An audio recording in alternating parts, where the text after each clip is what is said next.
Hello everybody, welcome back to Wobbleville. Well, we're going to try and finish off some of these Variags of Khand right here, especially the chariot, because if you remember months ago I wanted to do a whole big stream on all the Khandish stuff. It was going to be great, and then Twitch said, nope, you ain't doing nothing, and we just had to kind of kill the stream, if you remember that. So these guys, that's why they're kind of half painted. I'm sorry, some of these guys, because again, hey, Armored Wolf. Yeah, these are the guys that I never got to finish because Twitch just got, you ain't doing that. Look, here's another one that was kind of half painted. So I thought two people get to see maybe what it's like painting some of these things that maybe have some of their pre-glaze on them. Ultimately, they will be looking more like this guy right here. So let's see the icicles. Well, they're drying on this thing here. So that one's almost actually dry right there. And there's our Armored Wolf Crushed Glass Snow Effects. Actually, I need to get a link to the tufts if there's any up there, because people have asked on the video there, is there a link to the tufts? All right, let me just okay, that's actually gonna have to go there. Sorry, I thought I had those brushes cleaned out. Guess they weren't. I'm just gonna start throwing some pre-glaze on here. We're just gonna go mostly with browns on the horsey, browns over here, and then just throw some perling black on him, and then we'll sort it out from there. Yeah, Armored Wolf, it really worked out. And of course, like we were talking about, right? Well, use the tufts there too. But how the polar bears were going to look much different once the snow effects were on there. So that worked out really well. Gotta try and magnetize those guys tomorrow, and then get all the pictures shot and everything else. So yeah, let's just start hitting. Oh, I never did get the brown matter and or whatever brown matter. That's what it's gonna be because that's what I got in my hand. Yeah, I thought everything was good, and then I was trying to find one of the chariots, and in the course of doing that, I knocked over something, and all three of the painted macho riders fell over, and I heard you could actually hear the one thing break and then the piece go flying somewhere. You could actually hear the piece land somewhere. So, as you can imagine, I was super thrilled about that. That made me definitely extra happy. Hey, Deuce, how you doing? Nice to see. I just realized that we're doing these horsies actually black. So we're gonna switch more to an indigo type of a thing here. So yeah, that was extra special right there. Wasn't quite thinking that was gonna be helpful, but somehow it determined that it was gonna be helpful, and that it wanted to do that. So Deuce, I hope that you're having yourself a good week so far. It's almost over. Not that much left.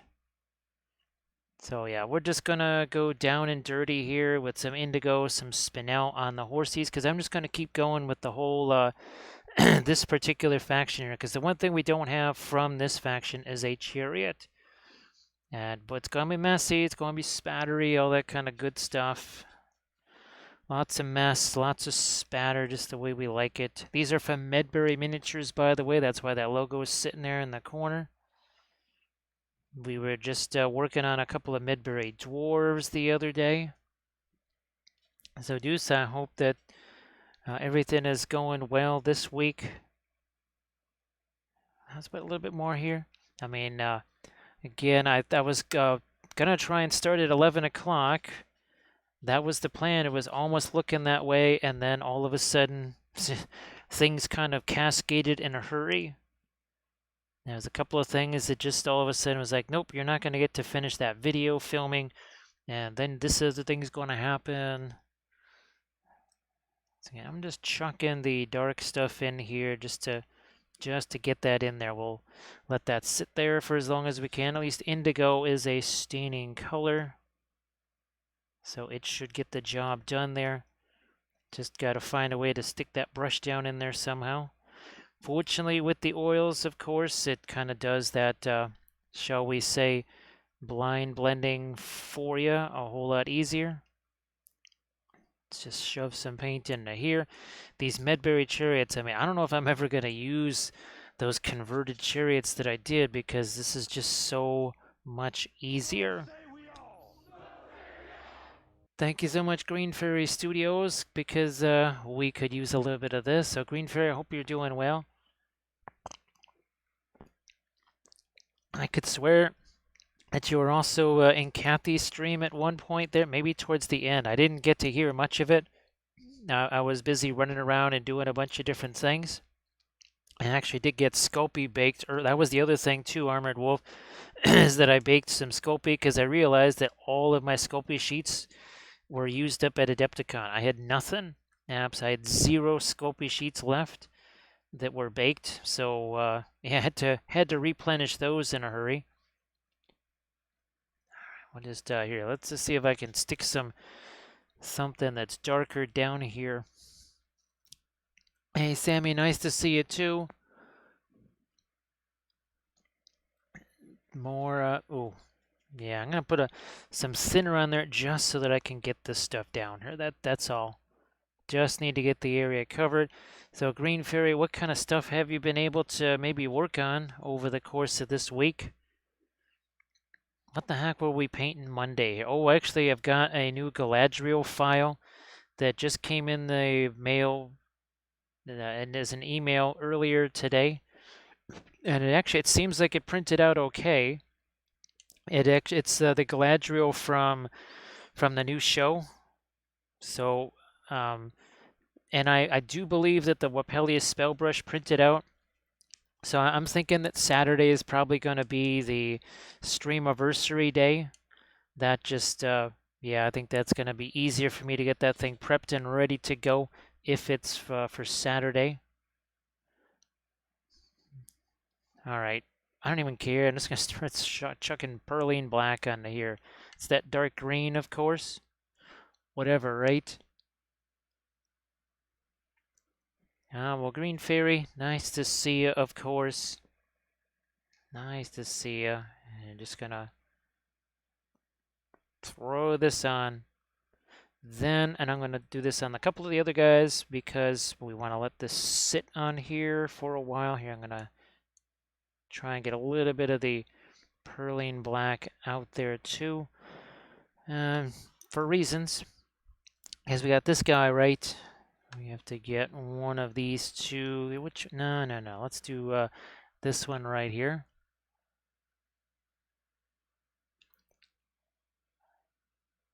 Boy, Green Fairy, sorry about that. I am familiar with that particular situation. So that's got a whole level of complexity to it. Just that there's complexity to start with, and then as you get into it, you're like, oh yeah, this is gonna make it even more complex than I thought. So sorry to hear about that. I know that there's no easy way to deal with that. There's just a hard way or the harder way. There's nothing's easy about that. Let me see. But you did manage to assemble. Oh, the Infinity stuff. That's right. Actually, speaking of which, post-Adepticon, do you kind of have things back on track with all the kind of sub-projects that you had in mind? I actually was assembling a ton of miniatures last night for a couple of new army painting series and just trying to organize some of the 3D printed stuff and also printing. I'm finally able to print some stuff, although I think I might be out of resin again. I thought I had a second container, but I don't know. We'll have to see. Okay. Now I'm going to come back. A couple of sponges over here. Nothing fancy. And we'll just wipe a little bit of this away here. Not too much. Just a little bit, because the one thing I was trying to do with some of the, because there's 3 factions, right? The We 3 Kings. Here, why don't we take a look at. So these are basically the green guys right here. So these are the ones that I want to do 3 different ones. And you saw the blue ones first. That was kind of the first set that we were working on. Also did one that's more of an orange and purple or whatever. But this is what I'm looking at. And the same guys that made all the dwarves. That would be Medbury right there. Well, Green Fairy, I don't know when the conquest stuff is going to get here, but I was also kind of trying to, well, get things prepped now so that in case the conquest stuff shows up, I can sort of get to those as well. And I know there was one of the 3D printing entities that actually print stuff, and they said they had a box that they were printing to send here. Now, of course, they have to print the miniatures first, and then they got to try and pack them up and send them here. Hopefully they get sent with a little bit more awareness than the ones from our Imprintable Terrain. Remember those Green Fairy Studios? That some of them I've still never been able to paint because they were so smashed up that I never even found the pieces for them. And I'm just using the little small ones here. Just the little guys. Then we'll come back into this with some of our darks, and then back the other way again. Yeah, Green Fairy, I say that a lot. I try to get people to work on more than one thing at a time because no matter how much you like that project, I mean, it could be your favorite thing ever. You do it long enough, right? Too much of it all over and over again, it becomes not your favorite thing anymore. It becomes your least favorite thing. In fact, that's probably what's more likely to happen. Now, Van Dyke Brown. And it's time to start doing, well, guess what? Some darks. Let's get to some darks here. Not sure if I'm going to put the, yeah, I don't think we'll go green on the spokes here, but I had thought about it. I don't know, I guess we could try and even do some mud on these as well. Who knows? Who knows? That would happen post painting though. Might even try to mix up, oh, plaster. That's, oh, yeah, plaster and some oil paint. See if we could make some fun mud out of that, aka the MIG ammo stuff, which, as we know, just pretty much dries in the bottle. Unless you have a whole lot of thinner in it, or whatever, and that just, that's okay because, well, it makes it spatter more. But if you have the thicker stuff, oh my goodness, it dries right there in the container. Those the MIG ammo ones, I barely used the heavy mud, and it was all completely dry on the inside. Bouncing around here, getting some of the darks, whatever, no big deal. Back to this, the indigo. We'll hit the horsies here again, make the darks even darker before we come back with some of our lights here. Okay, that's good enough. Radiant violet, radiant green makes that gray, greenish gray. Start to do some stuff here on our rocks. Let's have even less sun here. And then we've got, that's actually one of the heads from Medbury right there. A little bit of elven stuff. We'll be using our ground cover on this, so I'm not going to spend a whole lot of time painting this, just like these guys, right? I was so glad I spent almost no time bothering to paint those things, because between this and the movement tray, oh my gosh, there was nothing. You couldn't see anything. And all of this will be, as you can see, covered with some of the armored wolf tough, some of our ground cover.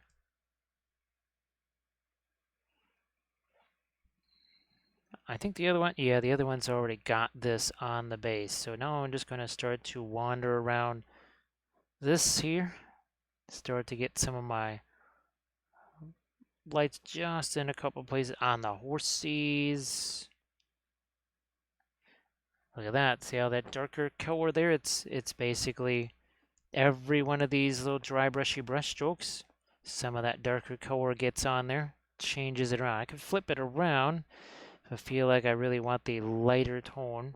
Yeah, these are from Medbury Miniatures. Essentially what it is, you got two horse bodies, you got the two horse heads, they're separate. You got the rider over here, or the crew, and let's see, two wheels, this, and your spoke there. So you've got 1, 2, 3, 4, 5, 6, 7. So 8 parts. So much easier to deal with than the GW. So yeah, the yoke here, I think the yoke might just be 2 parts, is it? No, I think the yoke is just one. No, it is 2 parts. It's been a while since I printed one of these. Pretty sure the yoke is actually 2 parts. Now what I want to do is at least to try to match the banner here from this, so that it was just basically a plastic banner that I didn't need. So ended up chucking it on the base here, which I like to do sometimes. All right, I'll just set you off to the side here. All right, Sammy. Well, we'll be here. We'll be here for a little while. And thanks, as always, for joining. I appreciate that. So Green Fair, I guess that wasn't... I haven't looked at anything but the Wappleville page in weeks. Probably since before Adepticon. I have done that, but I basically don't do that because the oils sort of make it unnecessary, just like this, right? Okay, I may not be able to get a ton of detailed shading in certain areas, but as I learned the hard way, you can't see it. Well, there goes that one. Okay, so we'll set him aside. We'll just take him off of there because there's no way to fix that. Let's go back to this. It's not been an easy evening for not breaking miniatures. That is, that's like the second one in the last 40 minutes, right there. Unfortunately, it got put in a different spot where I wasn't expecting it to be. Is that enough? I don't want these to get too green either. Where's my, because you can see that the horsey's a little bit of a bluish tint to him. We don't want to lose out on that. I don't know if you remember this guy here. He actually also had some object source lighting on him. That made him very fun. And you can see the difference here with this is the other crew that we were doing, the blue guys. So that's one of our 3 different crew that we're doing. So yeah, Green Fairy, I just don't do the sub unless it's totally necessary or unless it's the only way I can get it on camera or something like that. I try to avoid that at all costs. Because for the most part, people are never, ever, ever going to see it. You can say, I know it's there. That's great. And you'll know it's there, and nobody else is ever going to know it's there. And you will never get that time back. Now, yeah, there could be definitely situations where I might just have to say, you know what, gonna have to do this in pieces. But by far, my preferred method is to just put the whole darn thing together and just kind of struggle through if need be in some areas. Because, I mean, seriously, what are people going to see down in here? You can't, unless you take a flashlight and shine it down in there, what can you actually see inside those horsies there? Well, here, this is the one that's painted. I mean, can you really see all that much on the interior of the horsies? Not really. You can just barely see anything there. So it just says it's we only have so much time, right? We have finite amounts of time to work with, and we need to sort of triage that and spend it as best as we can. Now, where is... Oh, actually, you know what? I need to get some phthalo green out here, I think. As just looking at that going, yep, I think we need some phthalo green. So I'm just going to pop that right over here, like so. Because I was just looking at the cooler greens right there. That is most definitely phthalo green. Most definitely phthalo green. So let's, we got to start getting some warmer greens in here too. And I'm looking at the horsey. I want to see if there's any indicate. Okay, so we did get the green in the saddle. So let's start doing that. Let's start getting some of our greens in here while we can. Perline black maybe, along with some of this, and then a touch maybe of the Indian yellow, just so that it doesn't get too cooled down.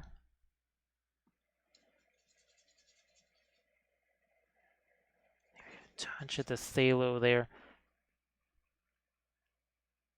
Okay, a little bit here. And then, of course, we'll have to get to all the freehand type stuff on the banner as well. So I'm just going to hint at the darker greens here, just to start the ball rolling on that. And then actually here, it's more of the lighter greens. And then we might do some gold there. I don't know what we did with the blue one. I'll have to figure that out too. Okay, a little more of our green right there. Oh, almost forgot this guy over here. A little bit of that warmer green before we have to figure out where some of that phthalo green needs to go.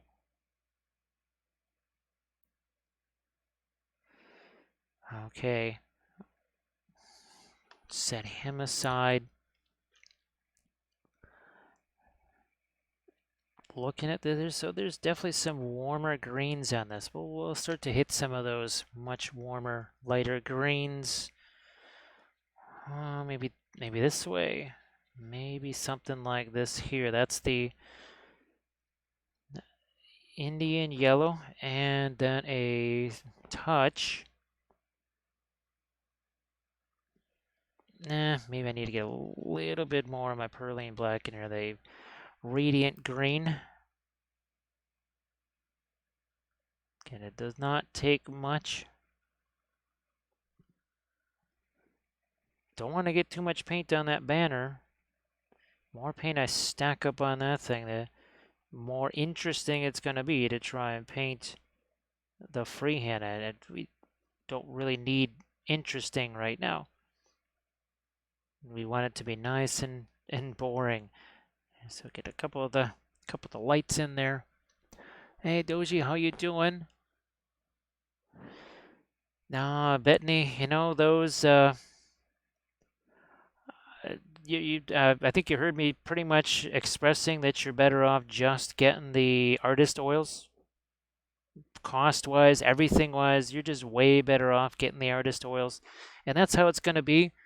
I will predict right now that there will never be a miniature paint line that in oils that does what we want it to do. That will never happen. So might as well just get the artist oils, right?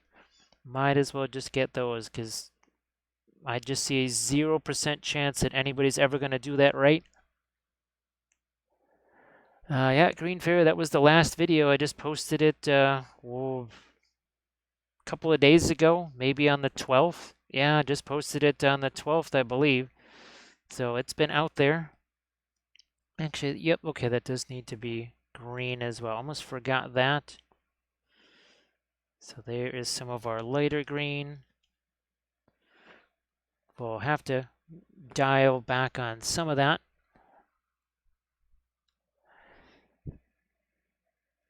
What I mean by miniature companies there, Green Fairy, by us, that's different because, well, we know what's going to work. But as far as miniature companies go, yeah, they're never going to get it right because they're chasing too many different things. They're trying to chase the acrylic crowd. They want them to be weathering paints, and they're eventually, well, what they're going to be is nothing. They're trying to be all things, and you know how that is. When you try to be all things, you are nothing. And I think that's kind of how it's going to work.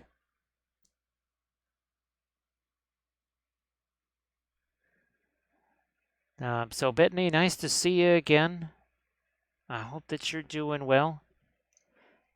Oh gosh, I don't know. Did you get a chance to see the bears? We painted these guys up probably on Saturday, I think it was, right? Painting up these guys and the bear riders. I know. Well, now this. Speaking of videos, this is a tutorial that I want to try and get filmed this month. This is the halvesies, right? Half in TMM, half in non-metallic. So that is definitely going to be an upcoming video. Bethany, there is only one, and that is Egyptian Violet. Everything else is just purple. And Egyptian Violet is, outside of Indian Yellow, Egyptian Violet is the most staining color you're going to find. So that is a very simple question right there.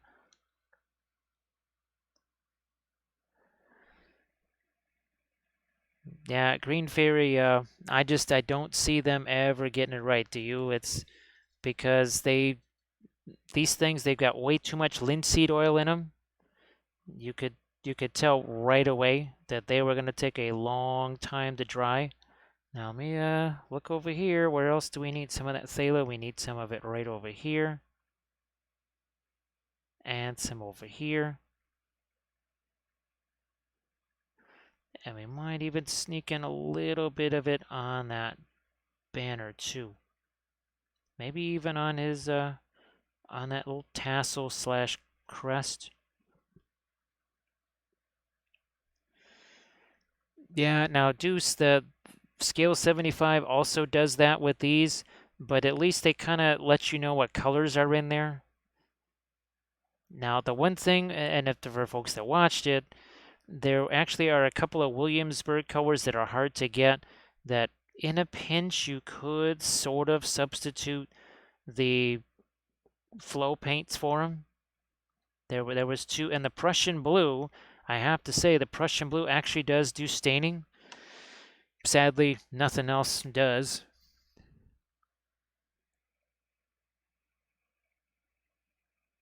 And of course, the artist oils will never convince them to make their containers smaller because, well, they're appealing to their audience, which is going to want at least the 37 mil tubes, if not bigger. So I don't think they'll ever just kind of go, you know what, here, we'll just take our paints and put them in some smaller containers. So I think it's just going to be the artist oils from now on. You know, you might get somebody who says, oh yeah, these oil paints are the greatest thing ever, who maybe does 90% of the painting with acrylics or something like that. But just for what we do, start to finish, Green Fairy, right? It doesn't look like that's really ever going to happen. All right, there's some more of our green in there, maybe. Where's my other horsey here? There's my other horsey. So let's, yeah, there's actually a fair amount of phthalo green in there. Gee whiz. All right, well, let's start hitting this some more then, I guess. And not warm. That's a little too much of a cool green right there. Let's toast that up a little bit with some of our Indian yellow, shall we?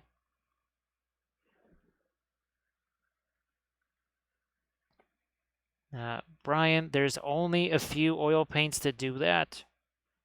That would be really intense colors like indigo, Indian yellow, the Egyptian violet that we talked about. Anything that has white in it is not going to be a staining color because that just completely blasts that. So anything that has white in it, which is a whole bunch of oil paint colors, not going to be staining. There's only that handful, and that's because they are very intense pigments on their own, like the perylene black, like the indigo, like the Egyptian violet, and of course the Indian yellow. Most pigments are not quite so intense, not quite so strong, and they also have a ton of white chucked in them. Hey, Kay, nice to see you. Can't certain Terra Rosas do? Not all Terra Rosas have that, because we discovered that with the flow paints there. There's essentially a Terra Rosa there, but really wasn't much of a staining color, not like, say, the Winsor Newton version.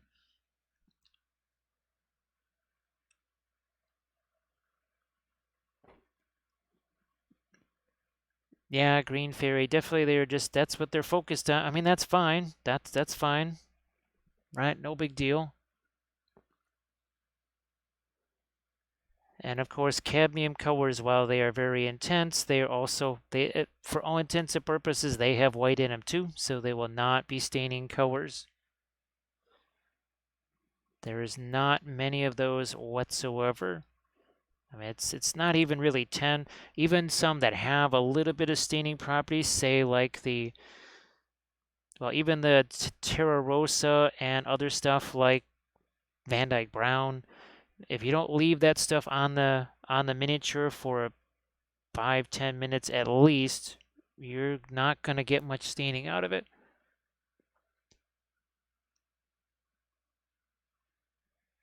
So Brian, hopefully you're doing okay there. Nice to see you. And Kane, nice to see you back. So here, actually, Brian, this could be an interesting example. Now, let me see if I can reach some of these. So here, the Egyptian violet staining color, the Indian yellow that we put in some of our gold staining color. We also put some phthalo green on the skin, staining color. Most everything else, not. The cobalt blue that went in here, that was glazed on afterwards, right?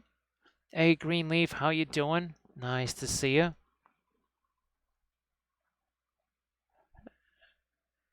Yeah, the Prussian blue. Wow, from Williamsburg. I wonder, Doshi, if that's darker or lighter than the Prussian blue from Winsor Newton.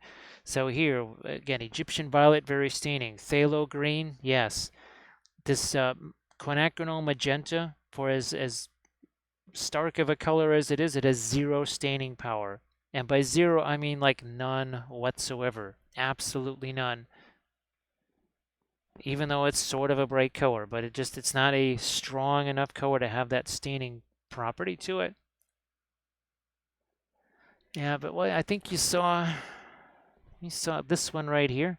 Again, speaking of Prussian blue, Doji, we used a lot of Prussian blue on this one, didn't we? And then of course again a lot of our red there, or the purple, sorry.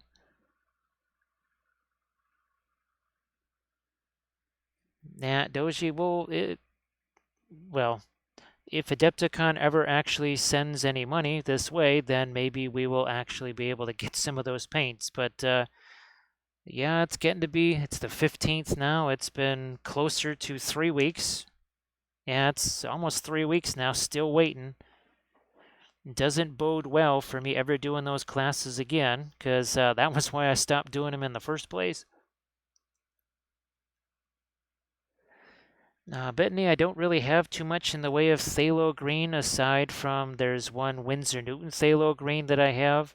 And then there's that small tube of phthalo green that came in the starter set from Williamsburg. That's what we're actually using right now. So that's just the phthalo green from Williamsburg. I use it very, very, very seldom.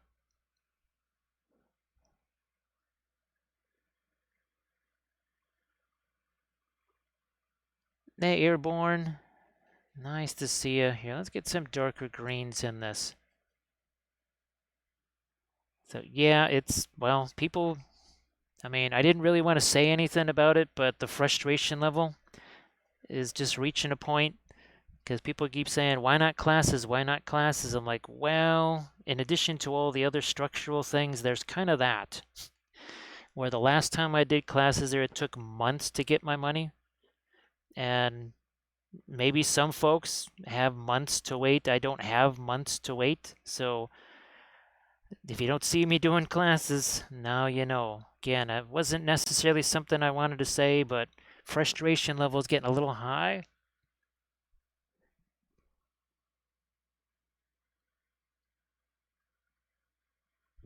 Now, okay, that sounds really, really nifty. That sounds very nifty there. Okay, we got, did we get a, yeah, we got a little phthalo green down there. Now, I'm just going to start to maybe even start thinking about blocking in some of our freehand on the flag, too. Oh, well, Kane, I'm glad that you're able to make that, make that experiment work for you there. All right, let's find ourselves one of these brushes here. There we go. That's what I'm looking for. Oh, we did film, by the way. This series is all filmed now. So tomorrow, well, today, because it's the 15th now, this episode is going up on the Patreon page here. So that's the 5th episode of Series 30 with all the freehand and all that good stuff.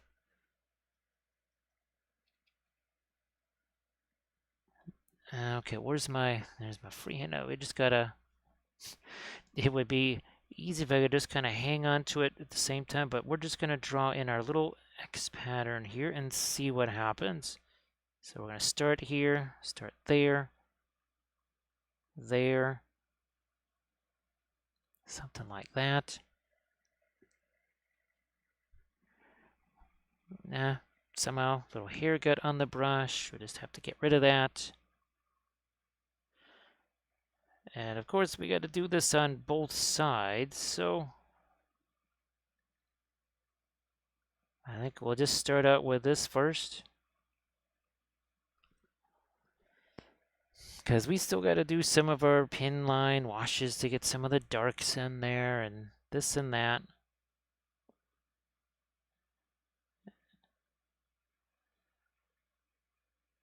Yeah, these are all from Medbury Miniatures. They're all 3D printed.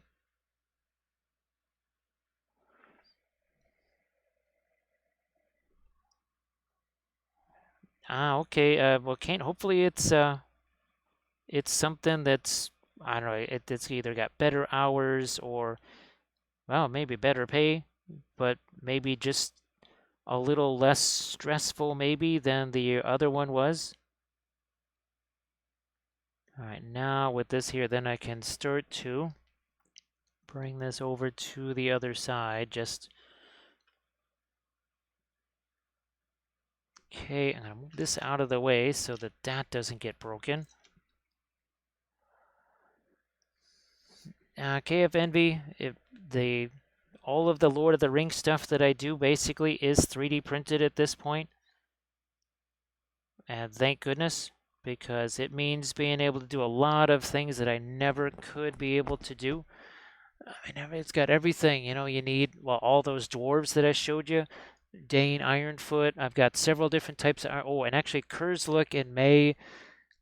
Well, let's see, he's doing the Watcher in the Water, but now it's June. I think he's doing the Iron Hills Chariot in June.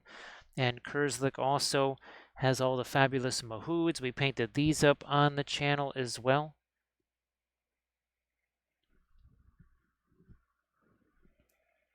And I'm hoping with, well, Adepticon being in the rear view mirror that I can actually get the large format printer set up, which means I can print up some, well, terrain, but also maybe some larger things, dragons, that sort of stuff.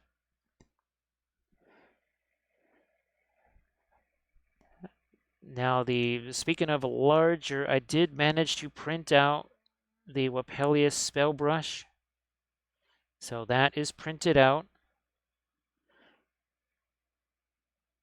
And tomorrow I'll be prepping that because it does look like Saturday is going to be the streamiversary. So that'll be the 2-year streamiversary. Yeah, KF Envy. Now, at one point, it was almost 95% of everything that I was painting on the channel here was 3D printed. That's going to kind of take a step backwards now that Cool Mini, well, I guess it really depends if Cool Mini actually sends me stuff. I have some stuff that I was sent home with from Adepticon. Whether or not they actually send a box of anything this way, we'll see about that. but the conquest stuff I know is coming this way because they sent the email and invoice, all that kind of stuff. So they are sending stuff this way for us to paint here. So that should be interesting because those things, gosh, they're practically bigger than the Song of Ice and Fire stuff. And the Song of Ice and Fire stuff's not exactly small, is it? I'm gonna start to fire in some more of our green here. You know what? I think I'm just going to let some of that lighter green sneak onto this part of the, well, it's not really a saddle. It's kind of part of the harness, really. Let's do the same on this side over here. Now, where's our, there it is again. Don't want to do too much with the lighter greens just yet. I have to really be judicious about that. Actually, Bethany, speaking of, what are you working on right now? Hopefully you are having some fun with your projects too. I know there was, remember, gosh, how many months was it when you were waiting on stuff to be remodeled and everything? Boy, that was quite the wait that you had there. So glad that that's over with, and that you can just kind of move on to things that you've been wanting to do there. Okay, that's well, that's good. That's certainly good. Here, I'm just gonna sneak in some of the lighter greens on these tassels here, because what it will do is let me know just how much darks we actually have on the horsies there. And again, this is one of 3 different color schemes that we're doing for the army here. We painted up a few of these. Here's some more from Medbury Miniatures right there. Of course, our archvillain, we used that for one of our recent army painting series. And then, of course, our Galadriel versus the Necromancer series. There you go. Oh, look, there's some more. Now, those aren't 3D printed, but those are the 3 color schemes. You can see there's our green color scheme, then you got the blue, and then you've got that purple. And then, of course, all of that entire Frostburn horrors. And then all of the Lizardmen, we just did the Slan, right? And then, of course, all of the Egyptian theme stuff, all that 3D printed there. And all of that is from Archvillain.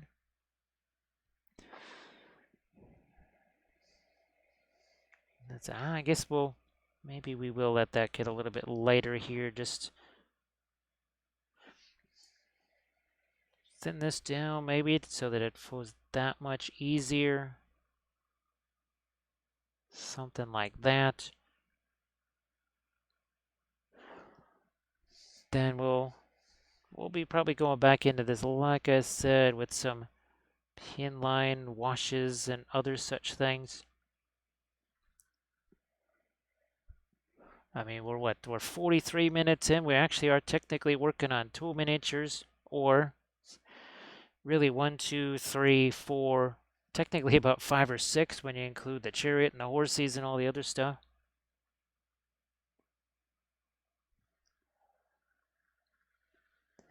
Oh, the fantasy football arena, that's right.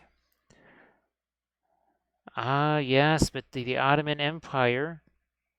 So, Bettany, I think we were talking about how the Ottomans are just, you have to print out a bunch of tiny little furniture, right? That's going to be your Ottoman team because they're the Ottoman Empire, aren't they? So just a bunch of footrests.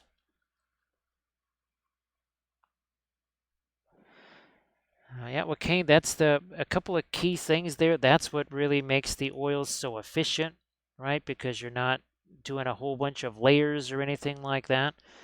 But it is also the way you keep too much oil paint from piling up on the miniature itself.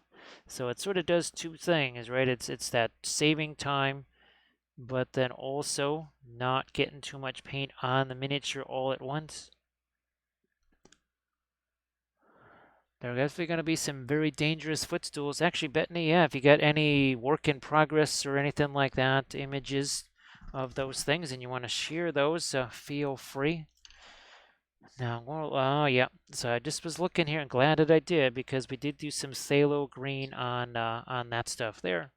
So phthalo green gets a little bit of our radiant green. That's going to be enough to make it very opaque. You can see how that covers phthalo green by itself. Not so much. Not quite so much. So little by little. Now the rains themselves, I think we're actually going to go back to our usual sort of Terra Rosa, brown matter, whatever on those. And I think we're also going to get some of our phthalo green, some of our cooler green onto the harness slash saddles of the horses here. So Bethany, those are some very dangerous footstools for sure. Now, have you decided what was going to be in the stands? I guess that was the next thing. I think you were talking about it. Were you doing I think you also were talking about the scoreboard that you might do, because now with all the fun technology that's so much cheaper, you could actually really have that operating scoreboard, which would be really fantastic.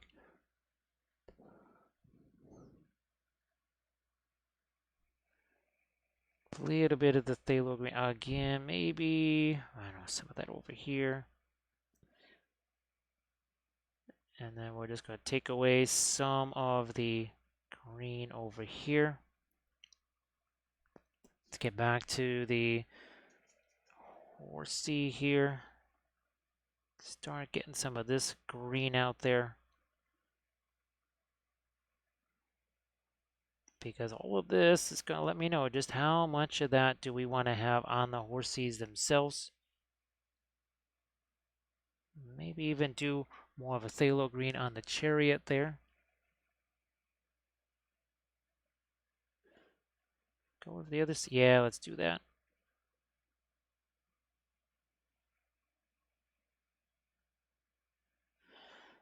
Okay. Might have to darken down parts of the banner as well. And remember, lots of cleanup happens on that leader. Not right now, that's for sure. Here, let's get a little bit of our green over here. Then we'll come back, like I said, with some of the golds. Let me look at the other chariot. Did we do? No, we did. We did not. So we didn't extend the blue over the other side. That no problem.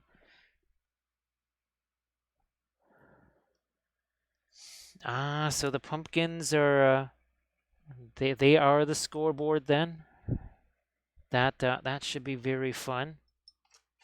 Yeah, Bethany, I mean, if you have any sort of work in progress images or whatever of that, that would be really cool for folks to see in the chat. Here, let's not have that sitting here. Get some of this brown matter. Brilliant yellow pale. It'll be a couple of things. It'll be our skin tone, and it's also going to be for some other stuff here. Maybe even some stuff on the chariot. Just because. Gotta start thinking about the banner pole here. Start to separate that from all the rest of the green.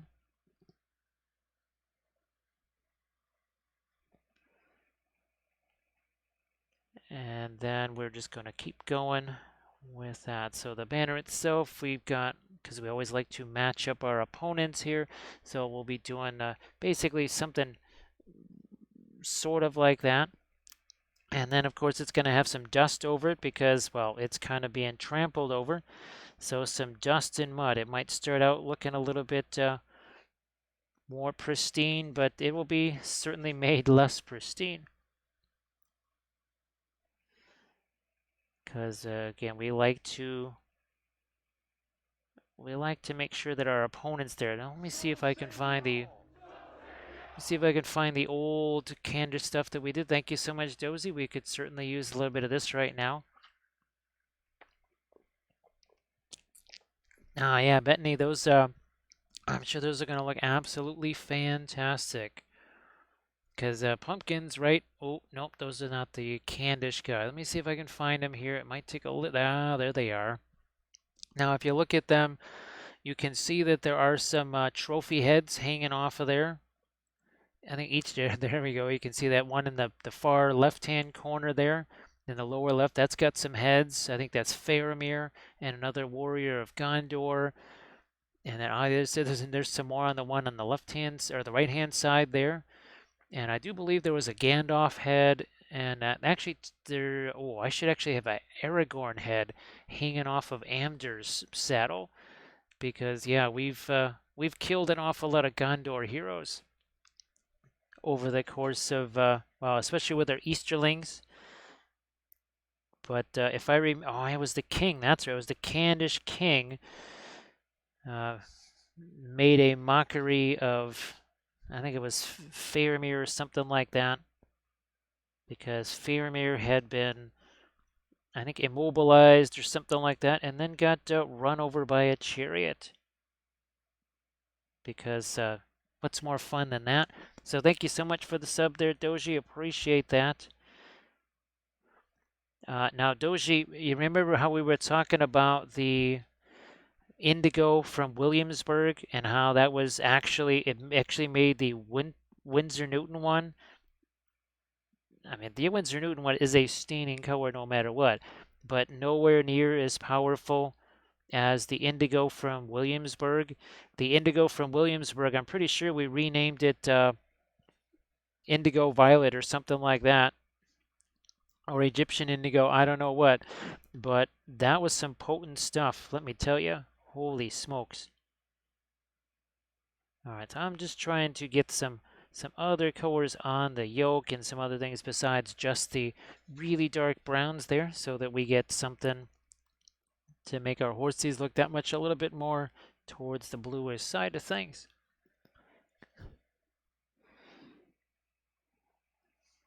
Maybe a little bit of our more of our Terra Rosa there. Let's get some, oh gee whiz. Skin tone, not green.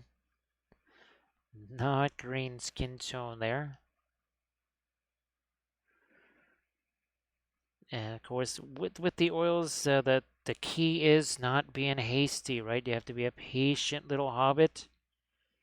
Don't be a hasty little hobbit. Don't be hasty. Let things develop as they may. And Doshi will, gosh, I mean, you remember that one, right? That was, I have him right here.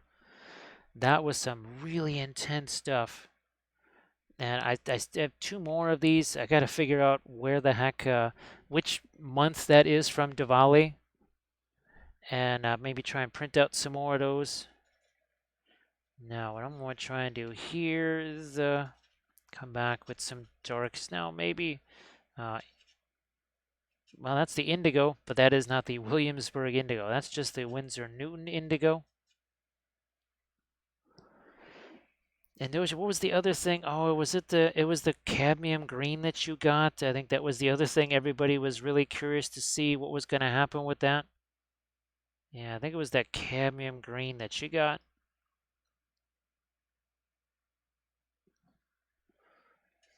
So all we're trying to do is just stoke in some more darks here, especially around the saddles and other areas where we did some of that dry brushy stuff.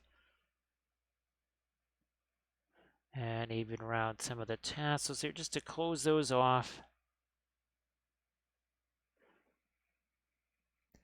So green fairy. Yeah, I actually, I don't know, I might try. If the Galadriel is ready to paint tomorrow, I might try to do it. I don't think that that'll be ready in time for tomorrow. Hey, Flight Sim, how you doing?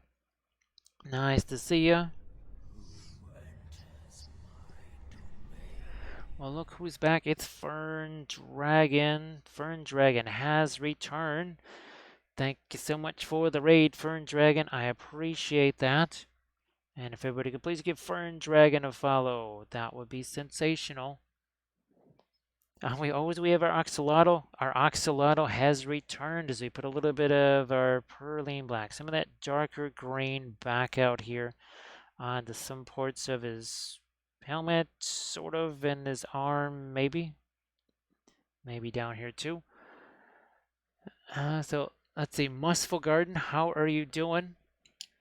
Nice to see you. So what are we doing here? We are painting some more of these fabulous 3D printed Medbury Miniatures chariots. The horsey's going to match up this horsey, and of course we're going to be matching up that freehand design. We have some more of them right here. And here we go. Let's check out. There we go. So that is the color scheme here that we're trying to match. It's one of 3 different color schemes, actually. One of 3 different color schemes. Hey, Sarge, how you doing? Nice to see you there. And let's thank you so much, Sarge. Actually, I could use a little bit of a shamrock shake here. So thank you so much. Appreciate that. We'll do the Silver Pharaoh thing in just a second there.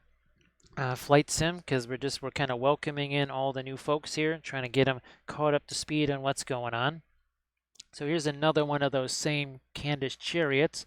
And this is a whole different theme, right? We're actually doing 3 different color schemes for this army. So that, again, same thing here. Chariots, all 3D printed. And of course, we do a lot of unit painting here. We painted up a whole unit of these bear riders on Saturday, wasn't it? Yeah, whole unit of those on Saturday. And then, of course, we've continued to paint. Speaking of 3D printing, we painted all, what, the 3 of these guys. This one was the big dude with the water effects, right? So, well, we're going to put some actual water effects over the top of that. Here is another one there. So really love these guys. These are from Archvillain. They were just so much fun to do. So thank you so much. Now, was this 2014? This was my last fantasy army here because, well, these guys ceased to exist. And that's not actually the whole army. That's most of it right there. That army board, there was LED lights in there. There was fiber optic lights on the interior of that temple. And everything was massively converted. And it's also the first army where I was also working with the fluorescent paints, which we still use to this day. Still using that to this day. And then all of this, again, that howdah, that's not the way it came. All right, well, Fern Dragon, thank you so much. Everybody, please give Fern Dragon that follow. And of course, Fern Dragon, looking forward to seeing you. You're actually making me hungry. So everything on the top of the temple there, that was all scratch sculpted. Everything there, the Colossus on the right, the Hierotitan on the left, those Sphinxes, all that stuff sculpted from scratch. The wall there, all of those hieroglyphs actually tell the story of the army. So you can actually find that on the blog. There's 115 blog posts on that army. Bethany, I really enjoyed the heck out of making that army. That was so much fun there. It was so sad that I only ever got to, well, I never actually got to play a complete game with it. I got to play like parts of games, even taking it to a tournament. But for various reasons, yeah, I never really got to actually play a game with it. That was a lot of work for getting to play 0 full games with it. My goodness. But thanks to 3D printing, right, we have a chance to make another one. And thank you so much, Armored Wolf, for posting the link to the blog. Again, the blog has lots of step-by-step articles too. Obviously not videos, but that's kind of what the YouTube channel is for, and the Patreon page. Tons of videos there. All right, I'm going to try and get me some more of this darker blue/black up here onto our horsies' faces. And all this done with the oils, by the way. All of this is start to finish with the oils. No acrylics or anything like that.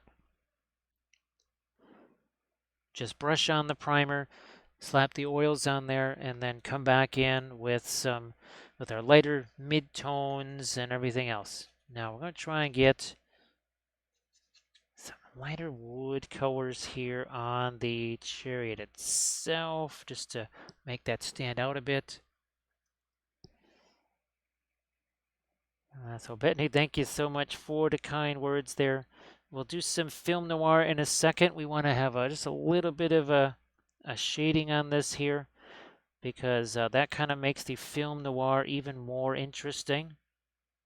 Of course, we'll bring out some of our other miniatures too. Actually, we should bring out the one that's got the object source lighting. Yeah, we'll bring out that one too, because that should be very dramatic to see the difference that makes. When you take that color away and all of a sudden the object source lighting doesn't really do quite as much. Thanks so much to George's Oxalotl. And thank you so much, Dad Spore. I appreciate that. He says, hello, little hobbits. Oh, man, where those cool slime guys with all the pipeweed stuff? Man, now it's you guys again. I'm just going to get run over by a chariot. So thank you so much for that follow. So Cave Envy, it's going to depend on how much thinner that you're using, right? How much paint are you stacking on that miniature? Most people, when they're getting started with the oils, have a tendency to really stack that paint down there something fierce. It's also going to depend what colors that you're using. Cadmium colors are just naturally going to take longer to dry. If you have a lot of white down there, that's going to take longer to dry. For me, in general, within a day, I should be able to handle that miniature. Sometimes it's almost dry within 8 to 12 hours. Again, it will depend on the paints that you're using. It's also going to depend on the person itself, right? How much of that paint they're just stacking up on the miniature.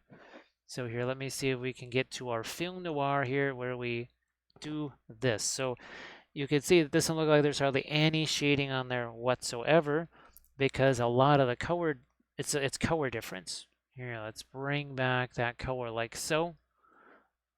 Now let's take this guy that has the object source lighting on him. So you can see cooler greens, very warm, intense orange. Until that all goes away, it's almost like there's no object source lighting on there. I mean, you can see by the base, right, there is something going on, but the object source lighting almost disappears until you bring back that color. Again, cooler greens, not quite as intense, and then here you got these really intense oranges. That's what creates your object source lighting for you. It's oh yeah, keep going here. We got some of our purple in there. Just trying to throw whatever on this. Might try to do some mud effects on this. Some mud spatters or whatever, just for the heck of it. Let me see if I can try and throw a little bit of gold-ish something on here. So that's the Indian yellow. It's got a fair amount of green in it, actually. That's okay, because if this gold is going to be next to all that green, how in the world is it not going to reflect some of that?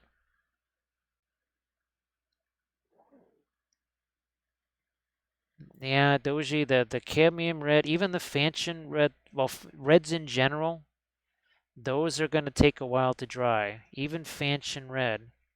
I mean, not like weeks or anything like that, or even really many days, but it'll just take longer to dry.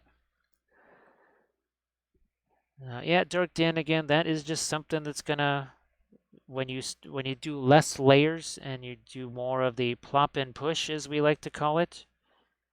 Yeah, when there's less layers, and when even stuff like something simple like using the radiant colors, that also will cut down on the drying time.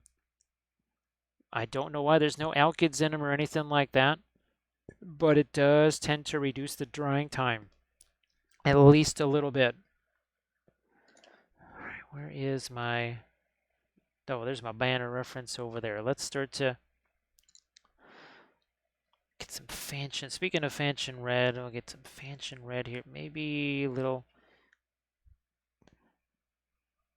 touch of the Indian yellow. Let's just start working some of this in here. So that will, again, that's going to really depend on what colors that you're using and the person, how much paint are they throwing on that miniature? Because it really shouldn't take very long before it is dry and easy to handle. Again, some colors are exceptions to that.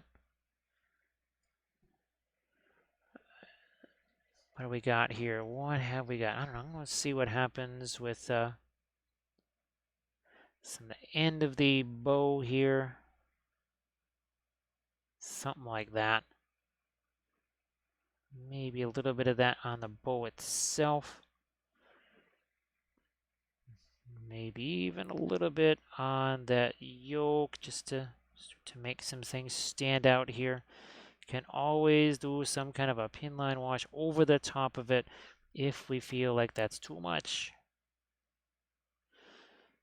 But you can see this is very much a dry, brushy type of a stroke there. Very much a feathering type of brush stroke. That's another way of keeping that paint from piling up on there too fast.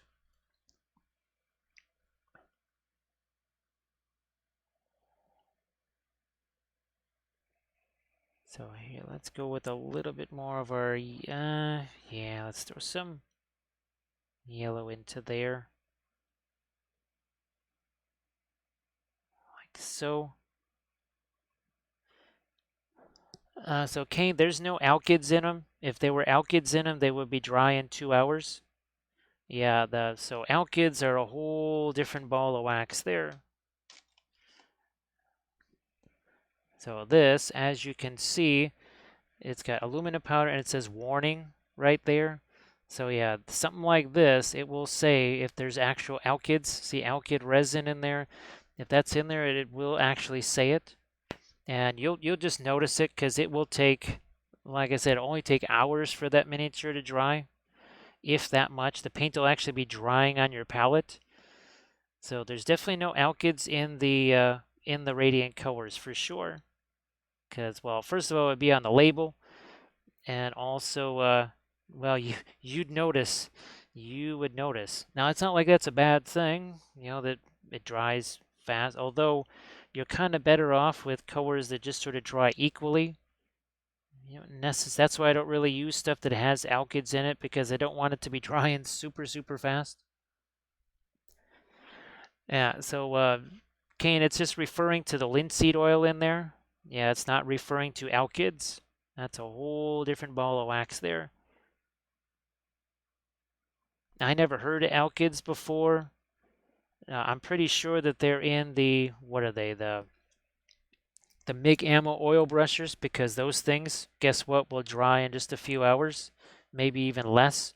So that to me says that there is alkyds in those. All right, let's now we're gonna start to get some of our darks into here. Start to tighten some things up. And to make it even more confusing for you there, Kane, there's also something that people use called Galkid, which is a whole nother thing. That's like a medium. So yeah, there's a few little confusing things where there's stuff that sounds kind of the same, but it's really not. And that's not quite sure why that is. That's kind of irritating, right? Having all these things called almost the same thing. We're just going to focus on some of our deepest darks here. So Bethany, now how big overall is your Blood Bowl field? And I guess, do you have any little lights for it? I know some people, they actually make light standards and such for their stadiums. I just didn't know enough about how to do that kind of thing, so I never really did that for mine. Didn't really have the knowledge on how to do that. All right, now it's time to start refining a little bit of the banner here, because we can. All I wanted to do is sort of just sketch that out, figure out at least a general idea of where the pattern was going to be. And trying to remember to use enough thinner here so that that doesn't get too thick.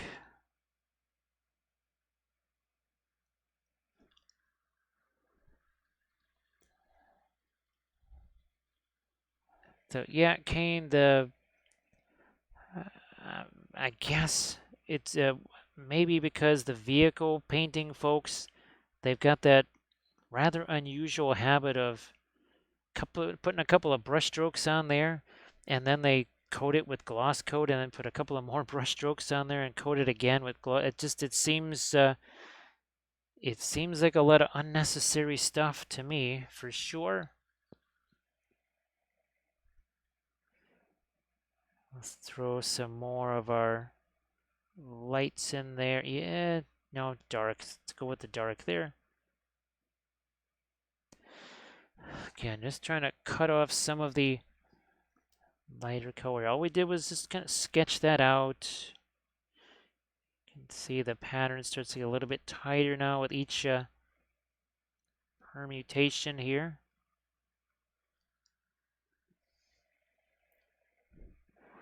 And of course, we got the other guy. We'll be doing the same thing. Got to get some light color on the fur there, but how about we just establish the dark stuff first? Maybe we'll just, yeah, I think that bracelet should be dark. That's going to give us a little more contrast to the sleeve.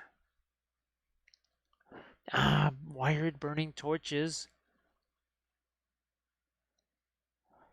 Boy, Bethany, I haven't had a chance to try it yet, but that idea of 3D printing something, well, I guess like the torches or whatever, but make them hollow on the inside, at least hollow enough that you could stick some fiber optics in there, if not a tiny LED, and then they could actually sort of almost be torch shaped and then glowing. I don't know enough about that kind of stuff to know how to do it. So somebody else that knows way more about that than me. Because even hollowing something out, it doesn't necessarily mean you're going to be able to stick something else in there because of all the interior supports and all that. I'm sure there's folks, well, I think Valfera, he did something like that. I could swear that Valfera printed something out and it was hollow. And then he was able to do that little trick with sticking the lights on the inside of it.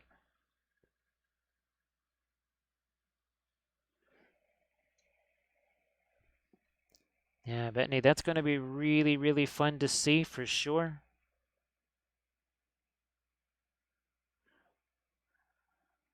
Okay. We'll darken down that brazier again. Here, let's just get that green. That's the darker green. We'll just hit it there. Boom. Let's start to maybe lighten up the skin tone just a bit here. Some of the radiant violet, I guess, with some of the brown matter. Try and give him some fingers. This is the other thing that we love about 3D printed stuff, is there's no mold lines running through the hands. Yes, no mold lines running through those hands.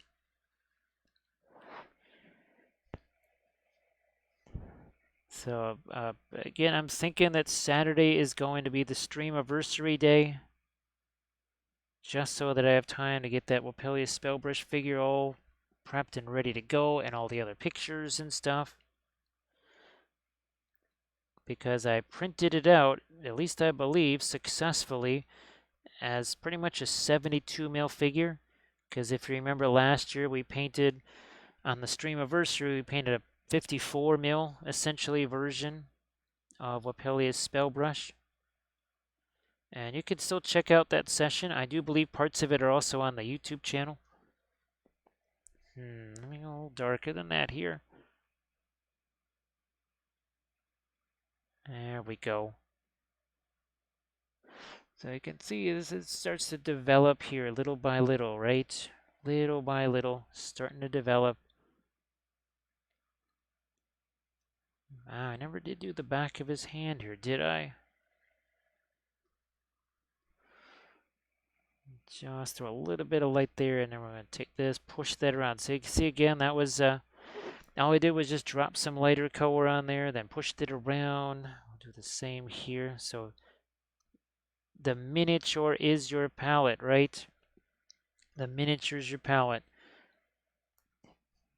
Very minimal with the mixing on the palette itself. Not a lot of mixing there.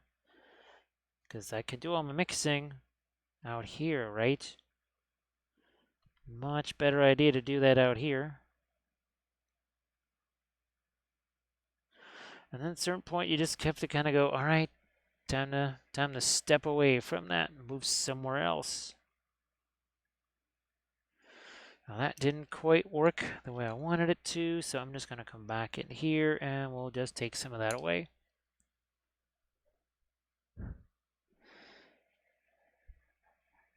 Yeah, Doji, I guess the semi-official day would have been Wednesday, but that wasn't going to happen between the weather and between Kathy having her, well, I had to film. I also had to film a video there too.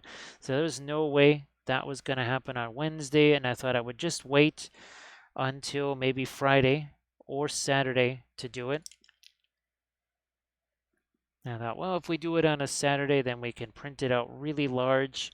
And the idea is to paint it in the same color scheme again, because I don't have any larger one.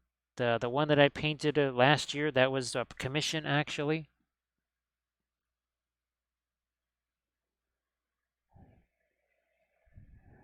So is he trying to get some lighter things happening here on the bridles and the reins.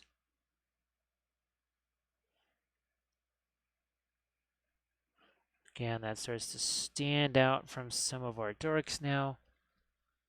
Boy, I tell you, I need to get me some more of these liner brushes. I've been desperately awaiting the chance to try and get some of those. We're pretty much down to starting to use those spotter brushes, which again, not a super fan of, but that's kind of what I'm left with now. Hopefully they are still in stock when we actually want them. Here, let me just clean this guy out. Let's see if we can try and get a couple of lights that are maybe on his face, maybe on the horse's eyes, and then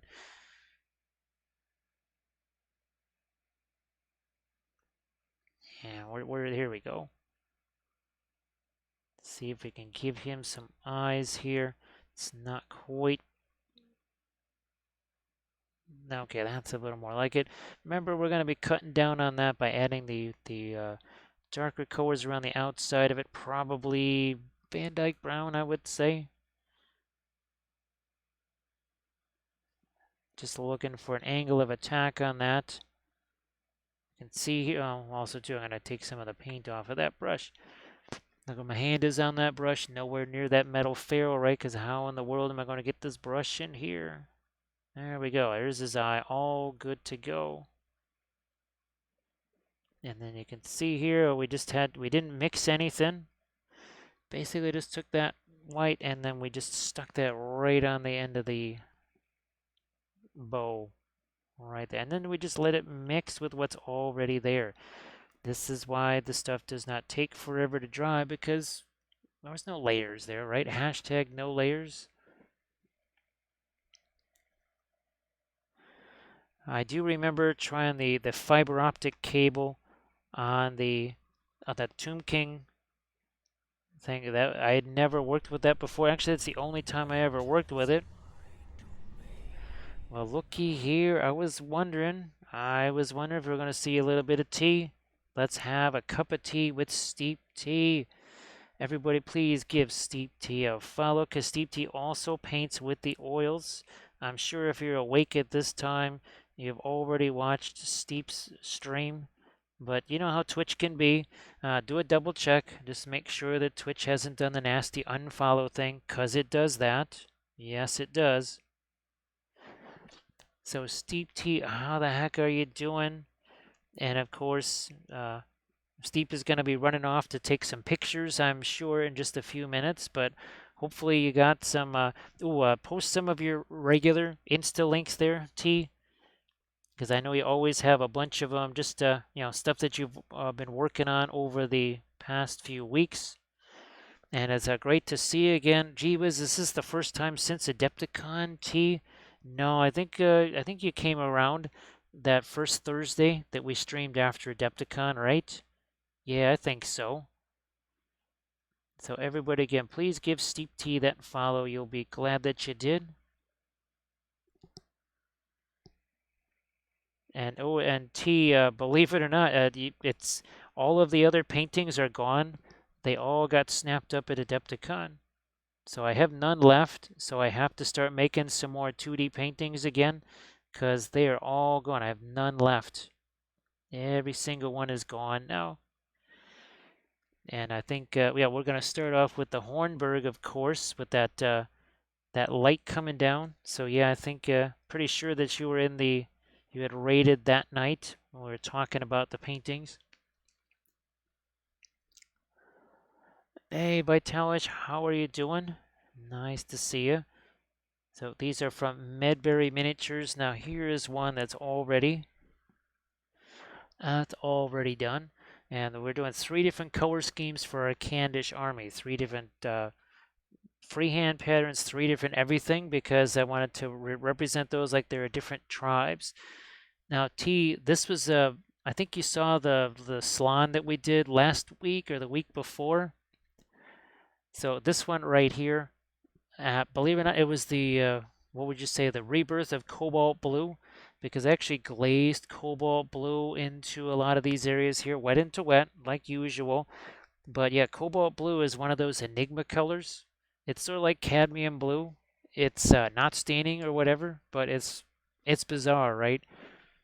And everybody, please give Steep T a look there, because Steep just posted a link to some of the fabulous stuff he does on his channel. Well, Kane, thanks for stopping by and hanging out. And of course, hopefully you can catch us tomorrow and Saturday, especially when we try and do our stream anniversary, because we're going to try and paint ourselves a Wapelius spell brush in 72 millimeter. Let me see. Can I actually dig him out of here? I can't even see him, unfortunately. Let me see if I can find him here. Nope, can't actually see him. He's around here somewhere. I just don't know where the heck he actually is. Yeah, I would break him out for you, but I just can't find him. Sorry.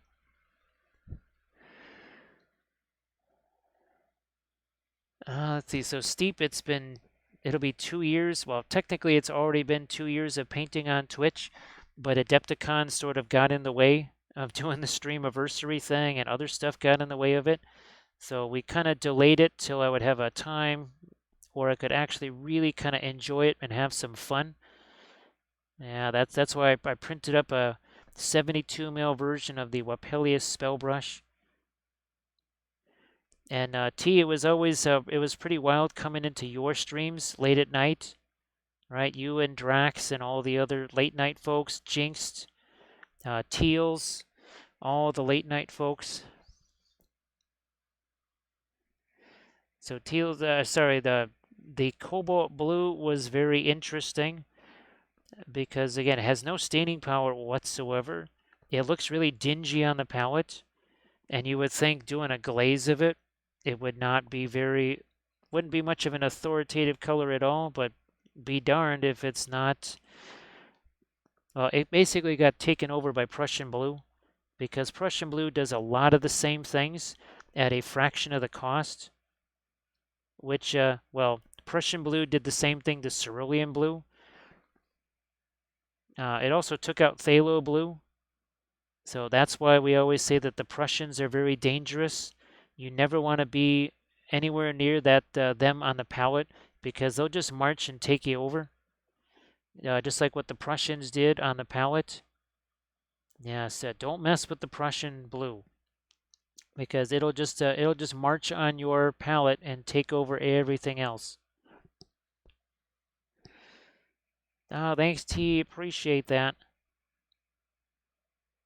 But you see this guy right here in the corner? That is the Wapelius Spellbrush. All you have to do is just go over to Artisan Guild, their My Mini Factory, and I think it's the Thieves Guild, or is it the Trouble in Tavern? Oh, it might be that the Trouble in Taverns Thieves Guild or something like that is, I think, what it's called on the Artisan Guild My Mini Factory. Now, of course, T, we're going to have to break out some cadmium red because his little goblin that hangs out with him, his name is Cad, and he always gets painted Cad red. So we'll have to actually break out the Cad. I do actually have some. I do actually have some. I have some cadmium red here. Is it the gambling cadmium? Yeah. I haven't used the. Oh, that's Perlian red. But I have some. I haven't used it in years. Nganis, nice to see you. Boy, it's been a while, Nganis. I hope that everything's going okay. Oh, let's see if we can get a couple of our lighter colors in the golds down here. Yeah, steep. Now, do you have? I think you have rose matter, don't you? Because the brown matter and the purple matter, made from obviously the madder plant, those dry so much faster than regular oil paints. Now, of course, they're not. They don't have any alkyds in them. It's just because of whatever they're made with. That madder plant. They take not that much time to dry. It's really bizarre. So yeah, Ngane's gee whiz, I'm trying to think the last time we've been able to hang out with you here on stream. It's been quite a while, but everybody's their schedules have all been kind of crazy for one reason, work stuff, life stuff, or all of the above. Lots of people's schedules have been kind of crazy.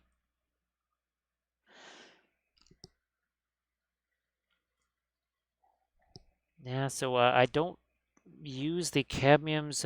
Well, once we started doing the homemade fluorescent paints, that actually started to cut down on the cadmiums, especially when we made these because these are also opaque.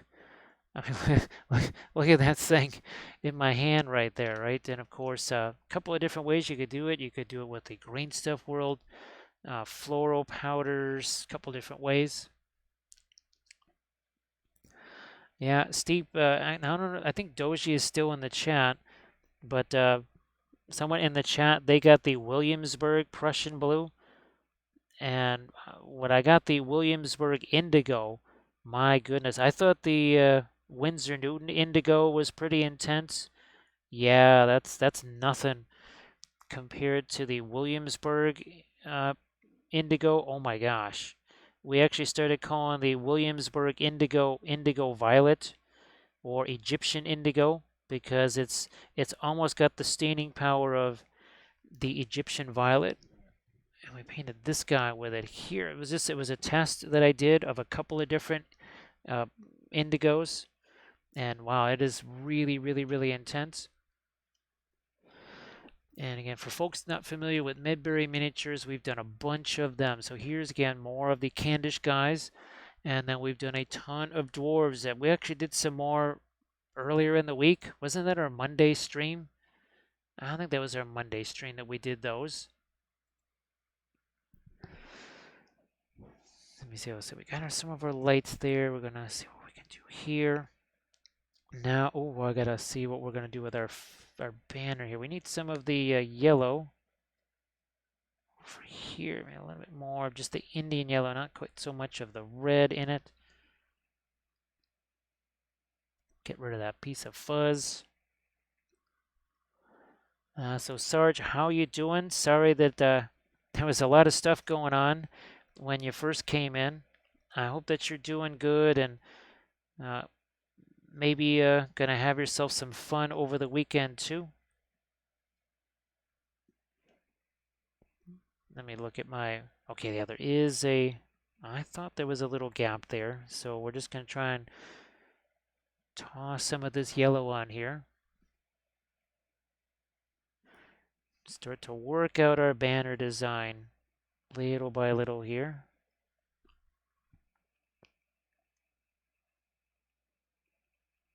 And we don't want to have too much thinner on there, otherwise it's going to turn into a pin line wash. But we're looking to have just enough because of the whole thin over thick and vice versa thing. And I think as we start to do this, the banner itself, the design start to take a little bit of shape there. Of course, we like to work on multiple figures at the same time. Paint's not necessarily going to dry, but what's it going to do? It's going to set a little bit. Might as well try and get some of this lighter yellow here, starting to indicate our little Eye of Sauron. Because with every one of our banner designs, we try to come up with some different way of kind of showing off that that Eye of Sauron.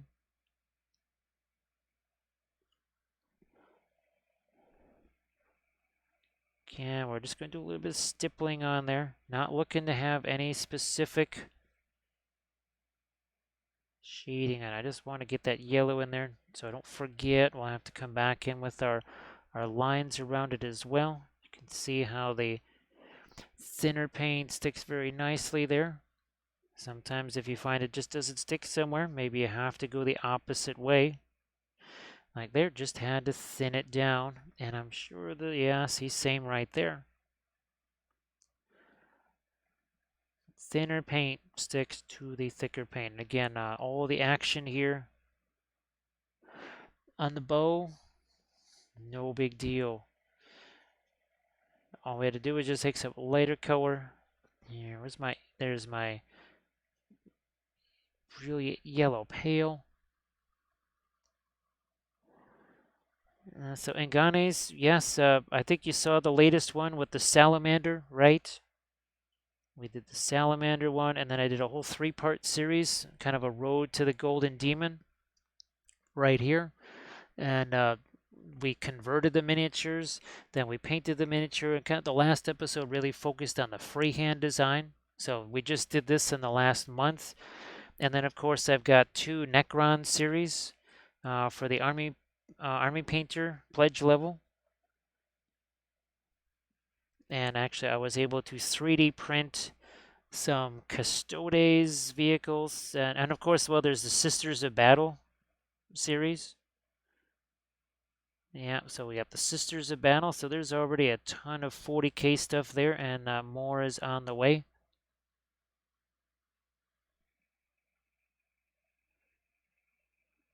There, a little more there. Yeah. We've got the next chapter studies video is going to be, of course, the Smurf Marine. So yeah, we've got Ultramarines. That's going to be the next chapter studies. Let's see. We've had a blast with these things, right? White Scars here. We did Imperial Fists, Blood Angels, Dark Angels, Black Templars, and then Salamanders. Oh, here he is.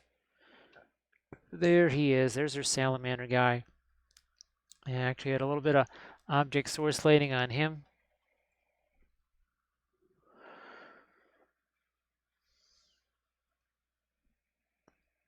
Thanks, Doji. Yeah, it's sad that it's kind of, well, essentially, effectively not really allowed, right? So it's not something we could ever put in a Golden Demon. We know that now. Well, I mean, you can. They won't not let you do it. It's just, well, it ain't going nowheres, right? You can put it in there. You won't win anything. You have no chance. Just, now I know. Is what it is.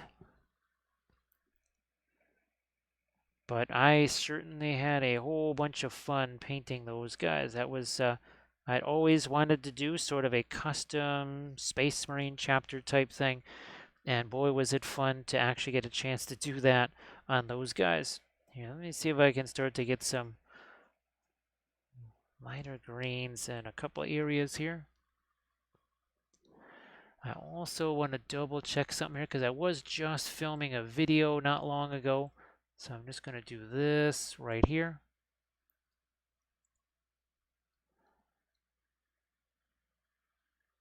Doji, unfortunately, that would mean buying a bunch of those. And I also have to kind of tie in sometimes the videos to commission things. So Infinity, unfortunately, and they're not the cheapest of figures either. That's kind of why I started doing the 3D printing, so that we could cut down a lot on those type of costs.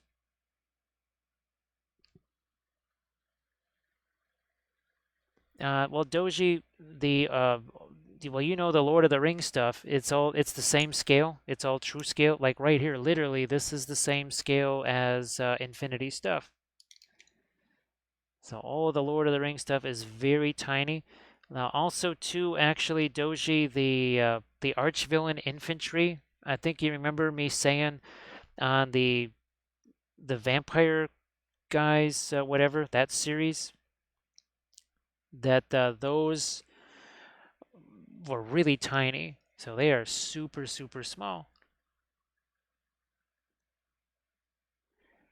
And Doji, what was the other thing that I wanted to? Oh yeah, so I was prepping minis for army painting series, and whatever the undead skeleton, the skeleton guys, and that not hex wraiths, but whatever those guys are for Sigmar, I've got those prepped, and they're kind of small, right? Because they're just skeletons.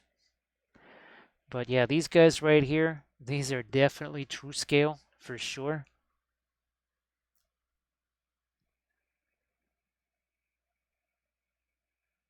Yeah, there's that. I think Doshi. I think I told you last time I had a chance to paint Infinity stuff was, I think probably 2008 is maybe the last time I can clearly remember painting Infinity stuff. I know I painted several Infinity things back in 2004, 2005.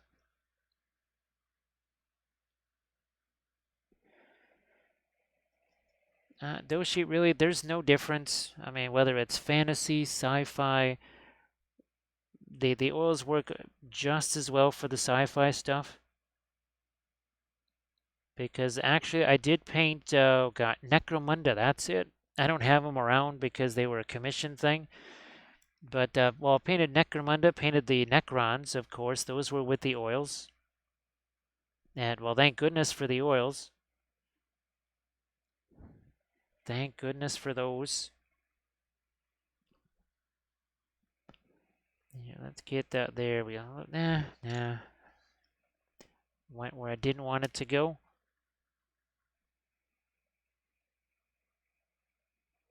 So, yeah, the sci-fi stuff it works just fine. Well, you saw our Ukraine stuff, right? Our Ghost of uh, Ghost of Kiev, and of course our Commander Z. Those are sci-fi, and they worked just fine, didn't they?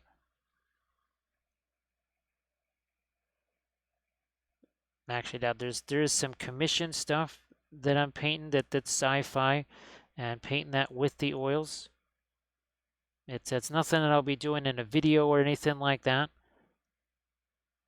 but they're certainly working the way I would hope they would.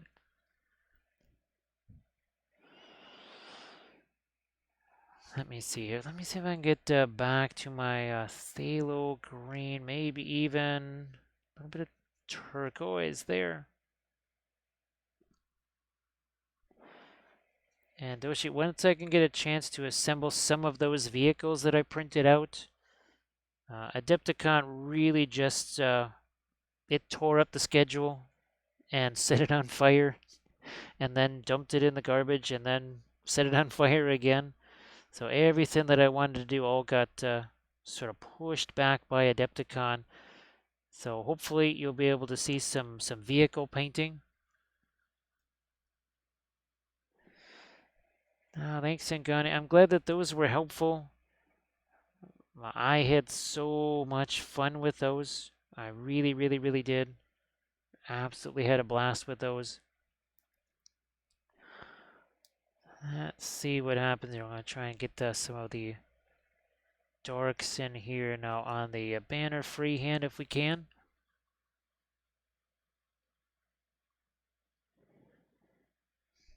Well, Dark Den again, I hope that it works out really well. Does what you need it to.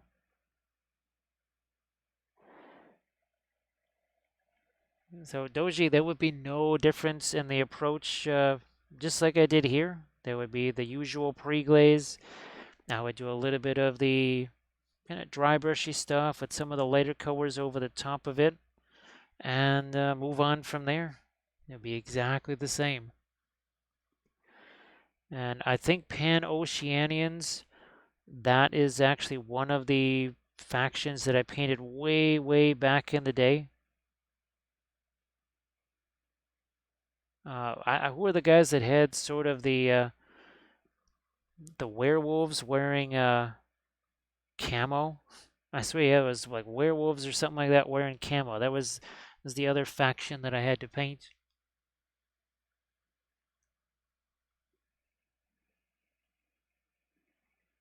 And Doji, don't be too disappointed about that because, well, even here, I mean, it happened here, right? Some of the pre-glaze goes away. It ends up being sort of semi-covered up. Well, that's what the pin line washes are for.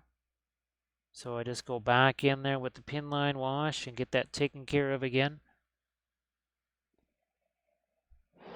If everybody could please go check out what Doji was painting there. And give all kinds of kind words of encouragement. That would be fabulous.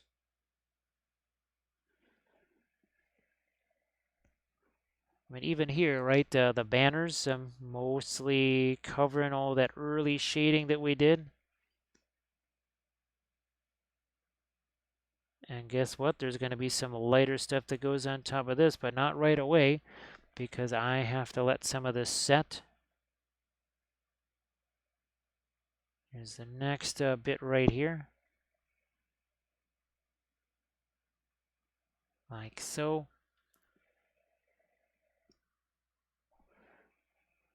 Get the rest of it right here. There we go. And then we got to put our dark in here. Of course, not going to really fool around with much of the yellow there because we know that goes around our Eye of Sauron there.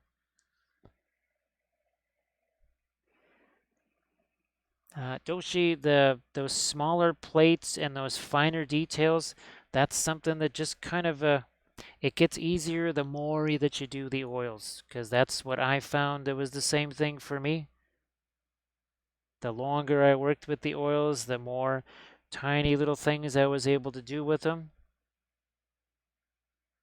I mean, it can even come down to caressing the brush, not crushing the brush, right?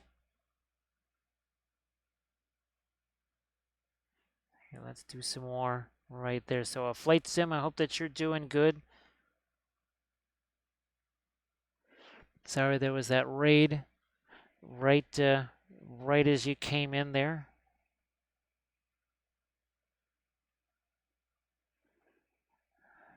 Sometimes it just kind of happens that way. There's a whole bunch of things that all happen at the same time.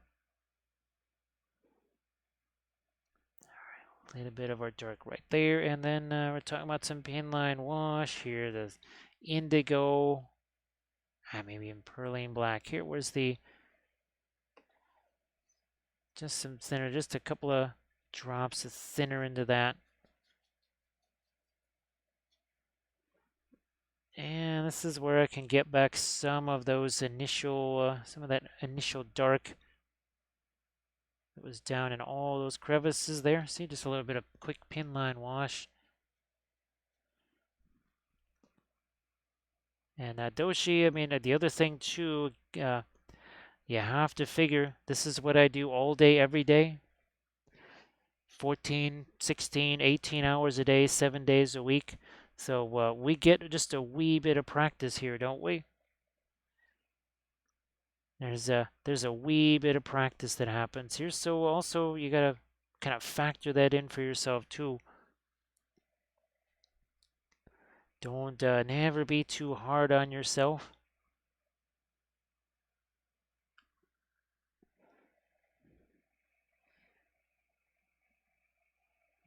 Do I wanna, yeah, I am gonna let that be a little darker there too. Why not? That's gotta go away on the edge there. Now here I'm going to maybe do a slightly different bit of a glazy thing. I'm actually taking some of the brown matter, letting that mix with it, and we'll just look at this. We're doing a little more glazy type stuff here. That is not something that I would have tried doing in the early days of the oils. Not at all. Not at all. Just one of those things that you kind of you just pick up as you go along. Wonder now that this has been here for a while. I'm gonna try and there we go. That's his mouth, the eye. Cut away some of that, and then we'll get some more light on his fingers. Here, let's use a blending brush, like so, very gently. Little bit of a blending brush there.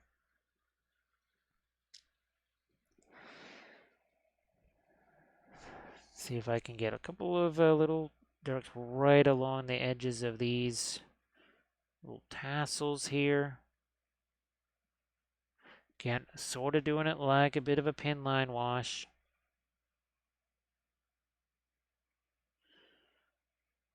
So yeah, I don't have the, I wish I could find that Wapellia Spellbrush figure, but you can go back and watch last year's painting of that. There's talk about some freehand. It wouldn't be what painting a Wapellia Spellbrush if there wasn't a ton of freehand also being painted on it. So yeah, there's gonna be a lot of freehand. Lots of object source lighting because, well, it's Wapellia Spellbrush, so it's almost, well, not almost, it is a requirement to have object source lighting on it.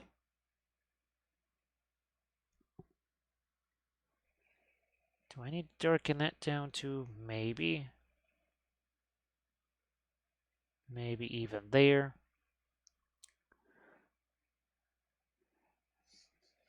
Gonna try and maybe take even some of this and yeah, let's go back into our tires here. We'll get a little bit of the pin line wash there. It's some areas it's almost going to be a green. See, just let that sit down all those crevices.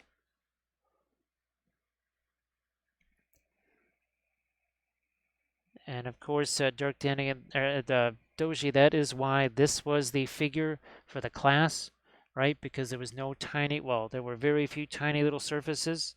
It was all the big open stuff. So yeah, when I first started with the oils, it would have been really, really tough to do, well, a lot of the Lord of the Rings stuff that I do all the time and the freehand and everything. That would have been much more difficult back in the day than it is now.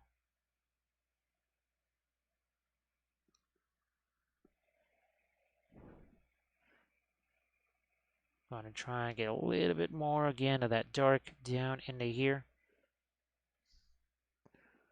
via some glazing. Oh, and by the way, we did actually start up another figure, and it's only been an hour and 48 minutes. I mean, this is a chariot with the rider, a couple of horses.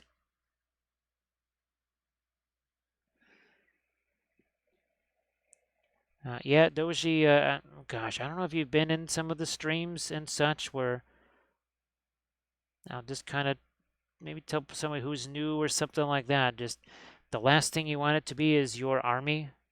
Like, I'm just starting with oils. I haven't used them before. And when I'm going to paint my brand new army in the oils, that's probably going to be, well, actually, I think I probably mentioned that on the army painting series.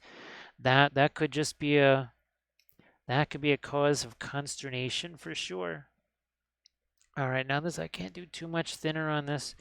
It's mostly our green, that radiant green here. And it can still be made lighter than this.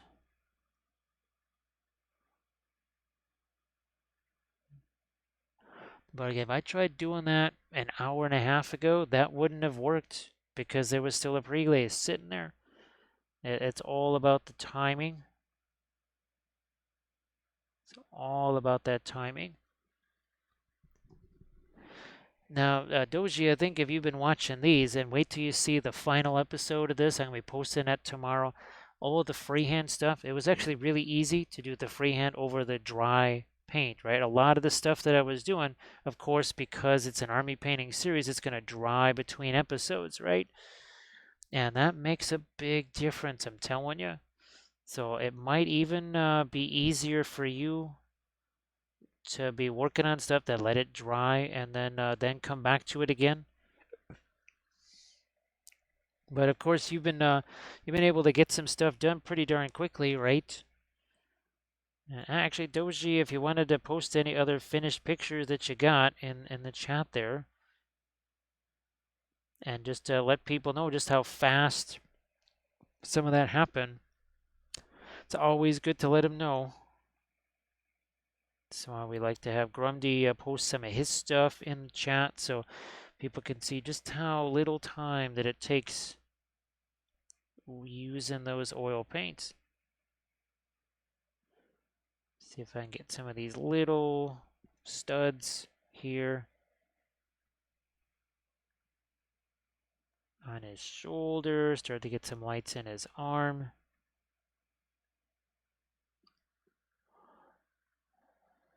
And there, oh, there we go. So Dirk Danigan has posted a few things.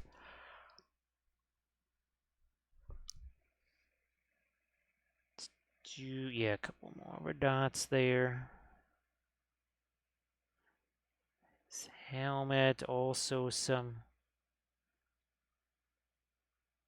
lighter areas here. Now we did just do a thin line wash in that area, so we got to be a little more cautious there. And yeah, we can still go much lighter with a lot of this stuff.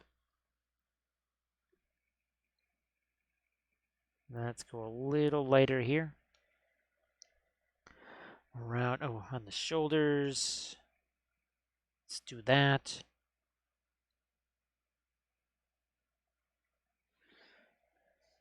Again here. On all the little studs on the armor. See if we can lighten up some parts of the headdress on top of that helmet. So yeah, it's a little bit of the radiant green. It's got a little bit of the white in there as well. We also have, speaking of freehand, we got to do some on the edge of his tunic right there.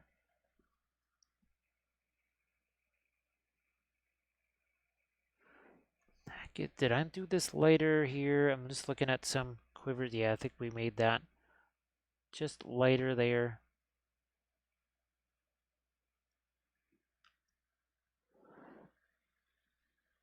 All right, Steve. Oh, actually, don't forget to post your photo there before you head out. And thank you so much for that raid. And of course, everybody, please give Steep T that follow. Give Steep T that follow. So, Steep, if you want to let folks know the next time that you're streaming too, so that they can know when to be there, when to be ready for that alert. Gonna lighten this up a little more, maybe, yeah, on the lower spokes here. On the lower spot, that's, I think, where the actual light will be getting those.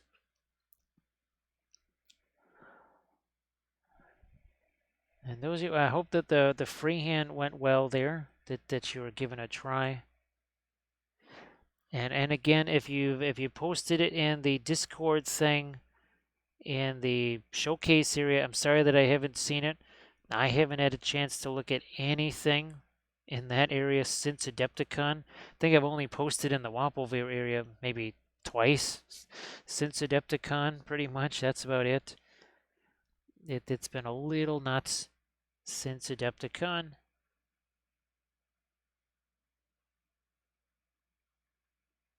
I haven't even had a chance to open up the box with the printer in it yet, the new one, the large format. Hopefully, later this month, we'll finally get a chance to mess around with that. So Saturday, 7 p.m., so should be 9 p.m. our time. Steep's going to be going live. That's why. So I told you guys, if you're awake at this time, I'm sure you've probably already watching Steep. And Steep, I'm really glad that you're enjoying the oils and doing some fantastic stuff with them.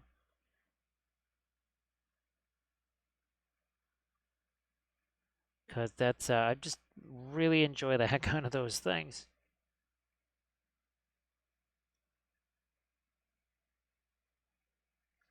Let's start to maybe think about some lighter stuff on our horsies now. Some lighter stuff here. Just gotta get the Indian yellow out of there because, again, that's a super staining color. Oh, look what we got over here. We got a little bit of the radiant blue. We also got the indigo here. Just gonna get some of the paint out of that brush, and let's see if we can start to on our horsies here. Get some lighter areas on their neck, and you can see where there's no layers. Hashtag no layers. I'm just gonna slap that on there quite literally, and then we'll just take a blending brush like so. And we're just going to let that mix with what's already here. We got all that darker indigo and such. How's about we just let that mix, let it mix together. Well, thanks again, Steep Tea. I really appreciate that. And you have a good one. Take care of yourself. You're just making me sleepy there. Making me sleepy. There has not been much sleep at all over the last, well, several, well, months really, but the last week or so really hasn't been any kind of sleep, so we kind of need to get caught up on that a little bit. Again, trying to make sure a little bit of that indigo works its way into the lights here. And then we'll grab the kind of the sample horsey we've got here so you can see the lights that we've done on that horse here. We gotta do some of that here too.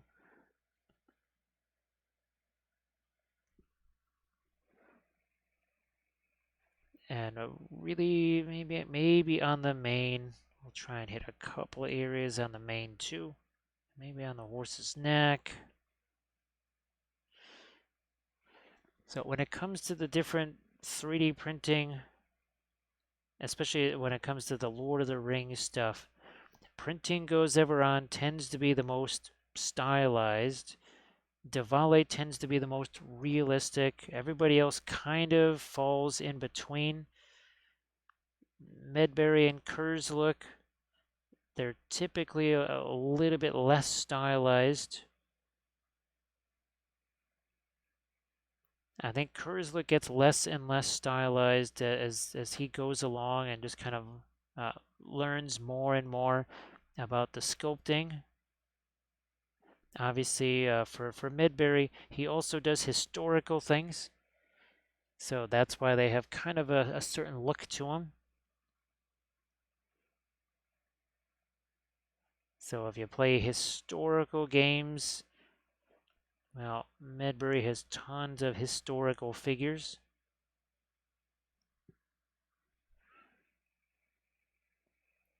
And like I said, he's done some really fabulous stuff with the dwarves. Right now, Kurzlook is focusing in, has a lot of Moria stuff going on. Always got a Balrog that's going to be coming up. Or no, I think you already did the Balrog. That's right. I've got one printed. I just have to do the basing video for it. All right, there. So we're starting to get some of those lighter bluish tone, and that's again the radiant blue here mixed with some of the indigo. And of course, if you check out the latest YouTube video that I just posted, yesterday or something like that, you can check out the Armored Wolf flower and grass tufts being used.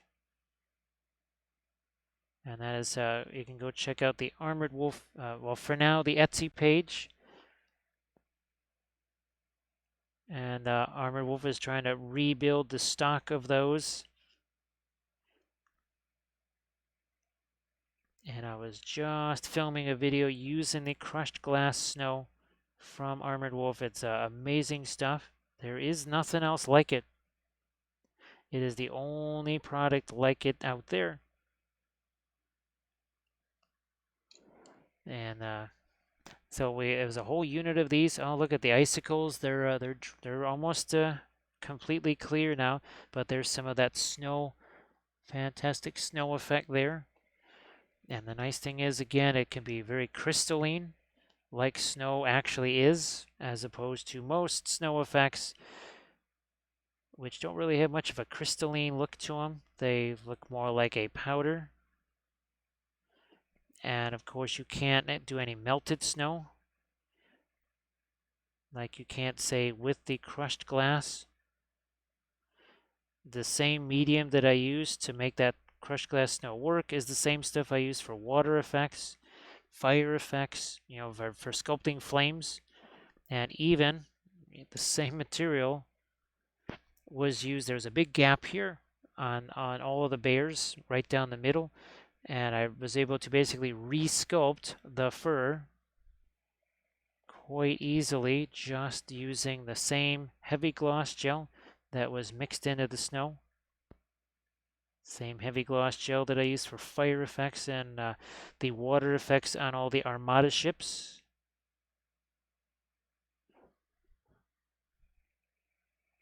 A little bit more of the light there. Why not a little bit more of the lighter blue there, maybe on the haunches here.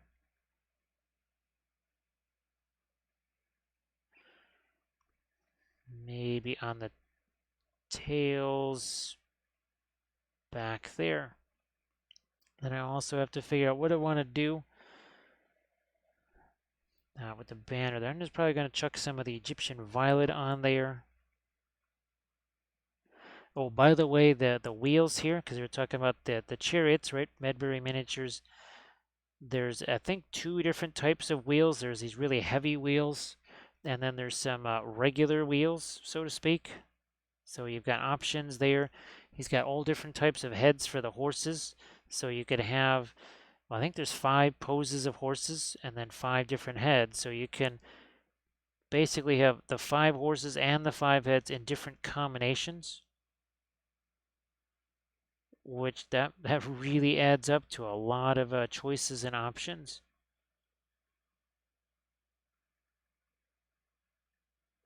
I just going to chuck a little bit of a something lighter in there. Probably have to come back in there and add some darks too. I'm going to try and bring out some parts of the banner here, I think, real quick while I'm at it. Again, just 2 hours in. 2 hours in. That is it.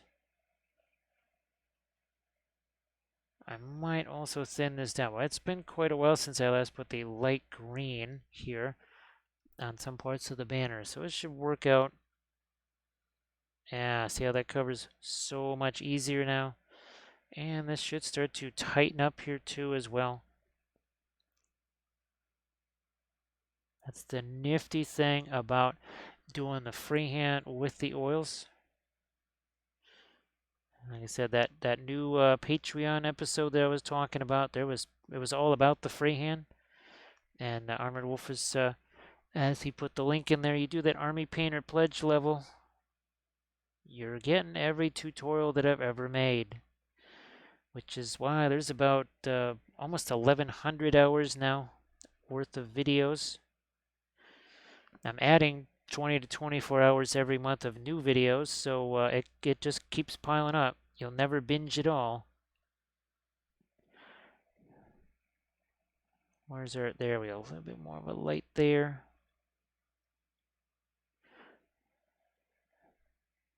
I do believe I was going to try and even possibly do an army painting series on these guys. Well, at least the 3 different color schemes.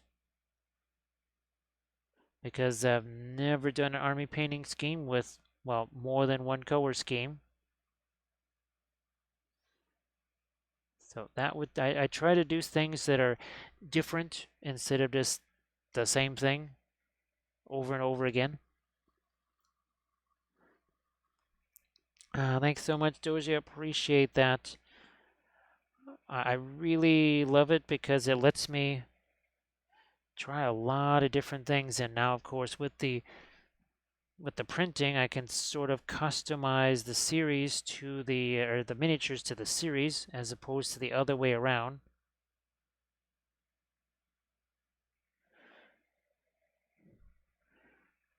So yeah, let's get a little bit of our light in there. And then if we have to come back with the dark to tighten things up, then we do that. Yeah, Dark Dan again. I'm hoping to also film a terrain tutorial because I've got that Easterling building that we did. And my hope is that I can, well, once certain things are out of the way, I can create a new filming area and be able to actually film things that are a little bit bigger. Because this area not so good for filming small things or large things. It's designed for filming the small stuff. Now here we're kind of we had to push the line over a little bit in that army painter series I was just talking about. I had to do that a bunch, especially on the banner with all the undulations, just like this. But you can see now we're starting to get the lighter greens to not just show up. You can see how much tighter all that is.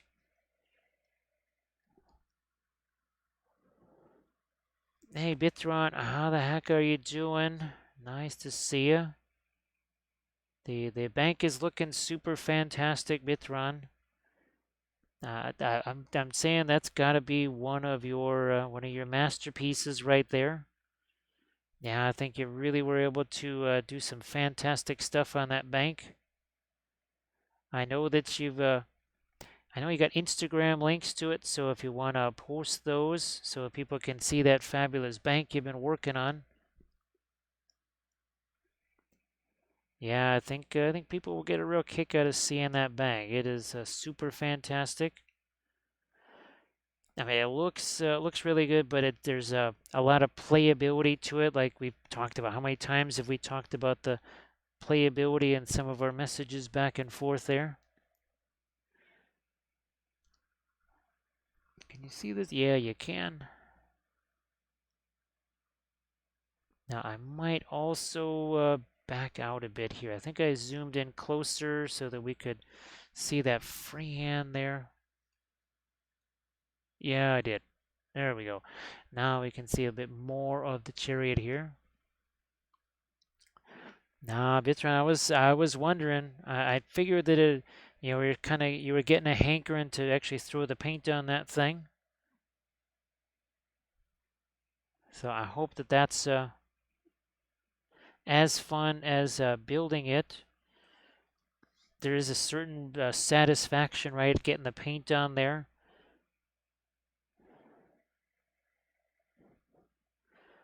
Actually, Dozy, speaking of terrain, the other thing I've got to do is get that, try out that Proxon machine. I'm going to have to rewatch the setup video for that.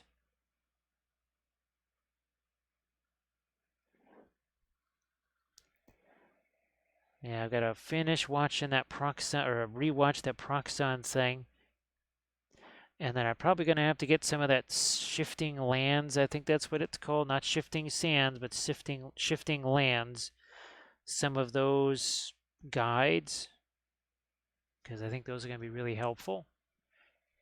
So trying to get some eyes on our horsies here. Like so.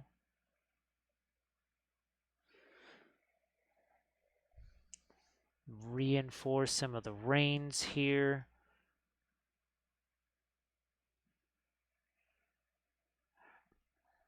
And then we'll probably come back into some of these areas too. With stuff that's darker like this here, it doesn't always have to just be adding more and more and more lights.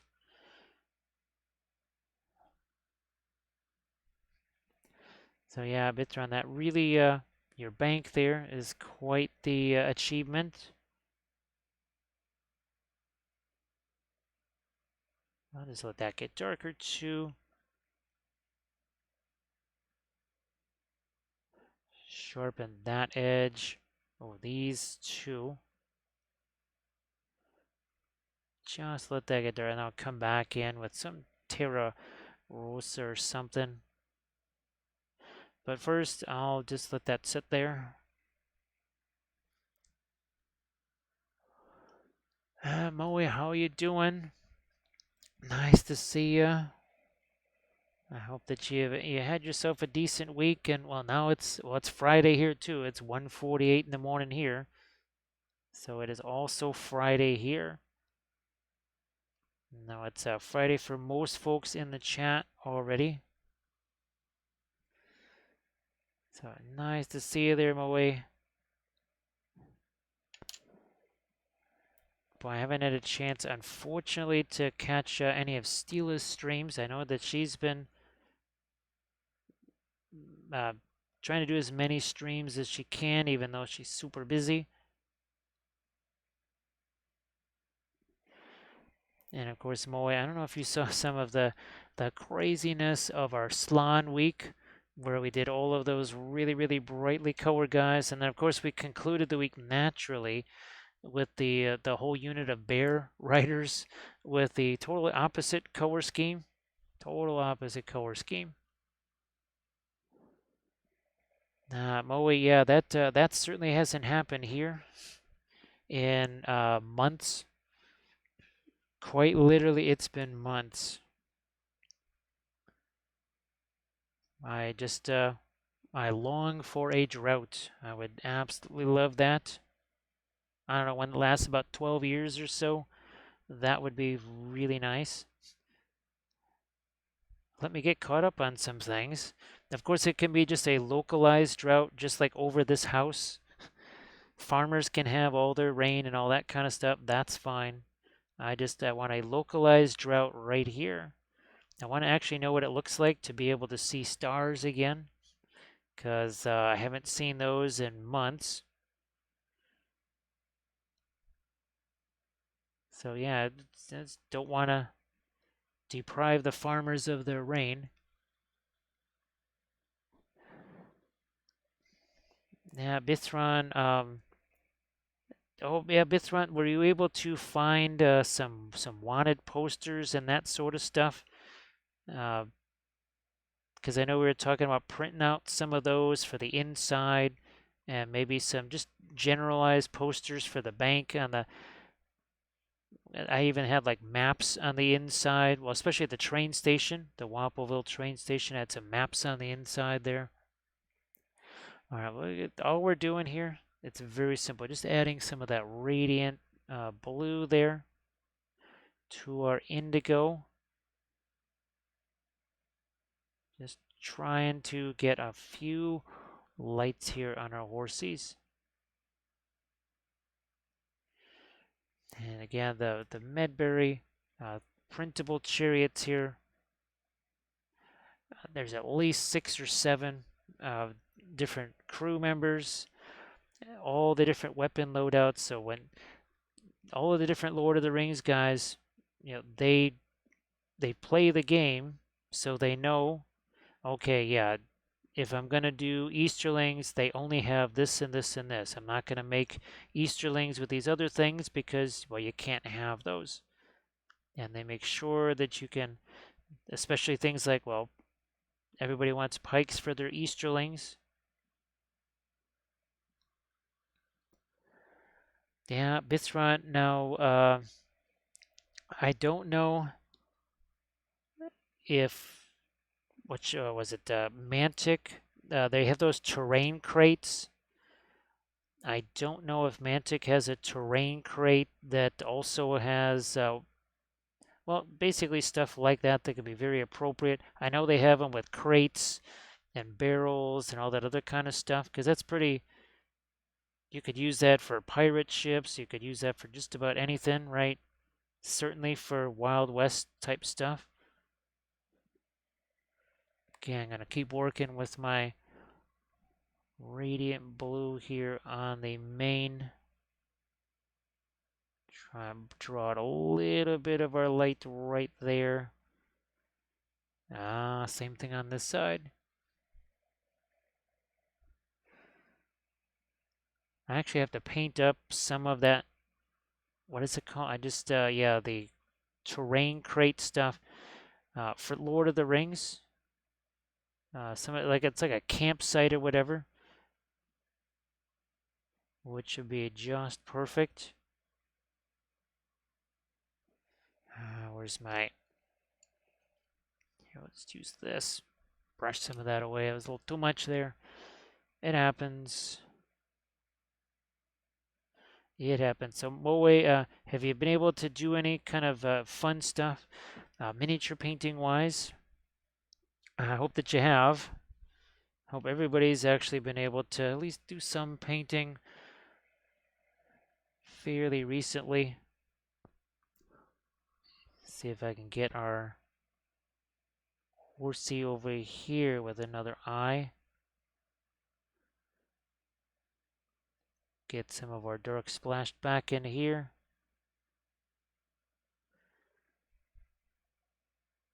Something like that.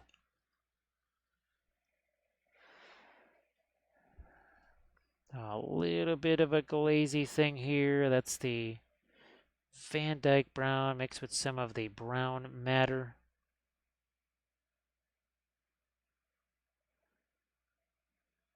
I think we're pretty good there.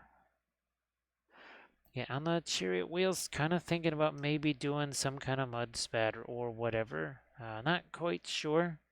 We'll do it after all the stuff is dry. Want to make sure I get all the landscaping on there first.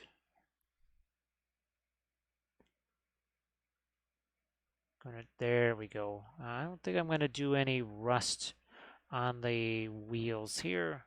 Was thinking about it, and then I thought, nah. If anything, dust or mud spatters or something like that might be more interesting, I think, on the chair. More appropriate, I guess.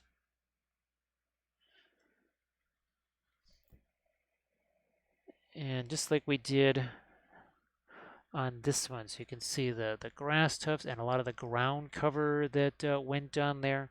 We're going to do the same on this guy. Nothing too elaborate or crazy, just enough to get the impression. Because typical Khandish Army could have a number of these chariots here. Let's see if we can get some light over on this side now. We had kind of started.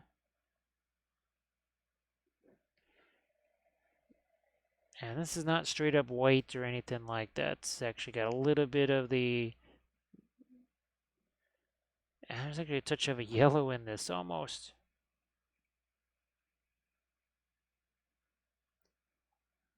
Get the lightest light maybe here on the top of that wheel hub. And then let me bring on over this guy here so we can see what we want to do with that banner. We don't have the quinacridone magenta, but we do have the Egyptian violet out here. And Egyptian violet. We'll just chuck that back over here.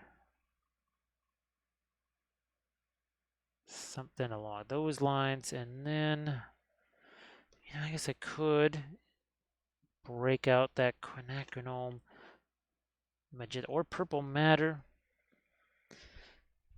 Let's do the purple matter. Why not? Just throw that over here. Maybe a little more. There we go. Look at this. We got Genuine Vision. Jan, how you doing? Well, everybody, I'm sure you're already following Jan, but if you're not, make sure that you go give Jan that follow. So Jan, how the heck are you doing? And I know you got stuff to post, some Instagram stuff to post, because I saw it, and that was looking really fabulous. So definitely post that into the chat there so people can see it.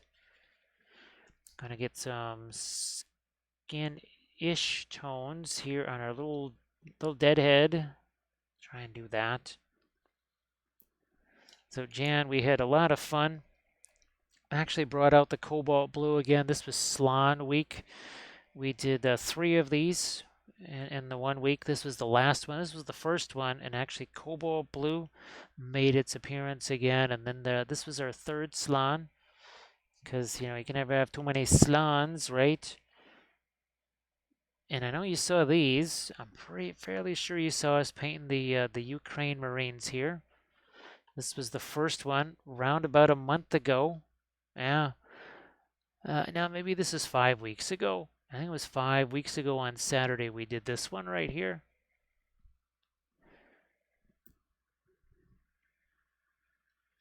And yeah, Jan, definitely post that for folks so they could see that. I think they would really enjoy it. Here we have a little Terra Rosa mixed with a little bit of our brilliant yellow pale. We'll start to do some stuff on his face here. Now there we go. Everybody please go check out that link that Jan just posted there.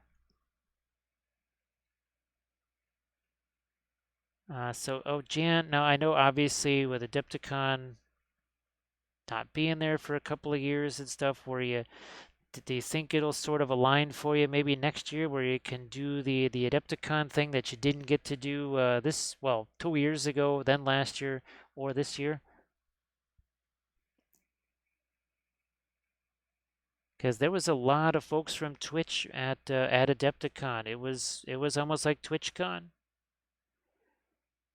It was to the point where we kind of insist now that if you're going to be there, you actually your name badge can't have your name on it. It can only have your Twitch name because that's all anybody knows you by. All right, just a little bit more of the light there. Okay, that's starting to look a little bit more like something. There we go. Might even throw a little more light on certain parts of the wheel hubs here. Or the spokes, sorry. Yeah, just a little bit more in some areas.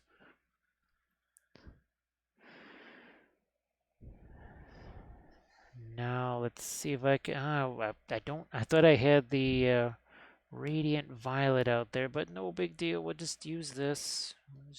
I must make a dirty little magenta. Jan. Well, of course. That obviously if Mrs. Jan kind of has her hands full, I can certainly see. And well, congrats there to you and Mrs. Jan. Now, Jan, we're gonna be doing our 2-year stream anniversary on Saturday. And I've just been talking about all the folks that I saw when I first started doing the Twitch thing. Drax and you and Teals and Steep and all the folks from the early days. So it's kind of been wild to think back on the early days, watching you guys and being in your streams and such.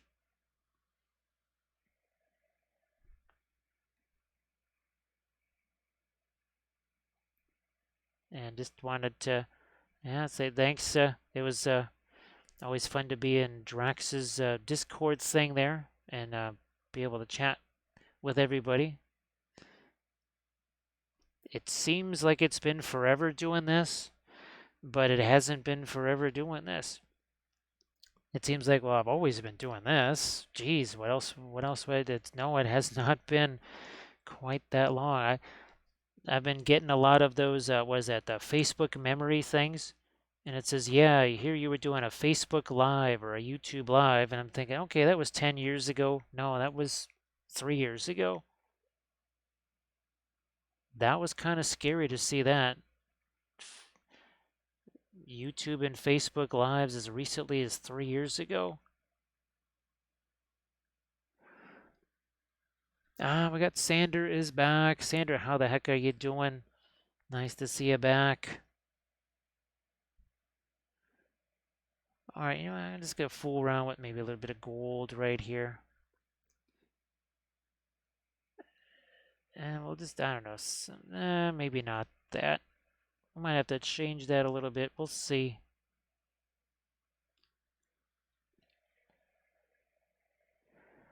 Yeah, the ability to 3D print stuff is just, that's been a huge, huge, huge difference. That has really, really, really helped. And there's just so many incredible sculptors now doing things, not just the Lord of the Rings stuff like this, but just kind of overall really makes it very fun and handy.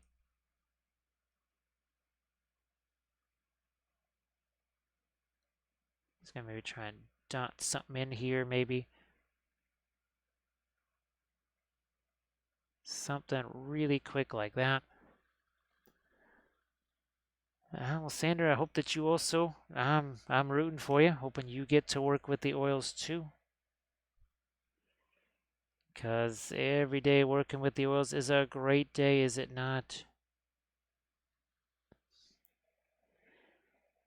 And of course, we're trying to do 3 different color schemes here. So this is the first one we did on stream. That's the, and again, with different banners because we want it to be the We Three Kings army. So 3 different kings, each one with their own imagery, their own color scheme and such. Here's some more of the, well, the green guys right there. Looking forward to giving them all names, especially each faction, giving them some names. And of course, here's some more of the Medbury stuff.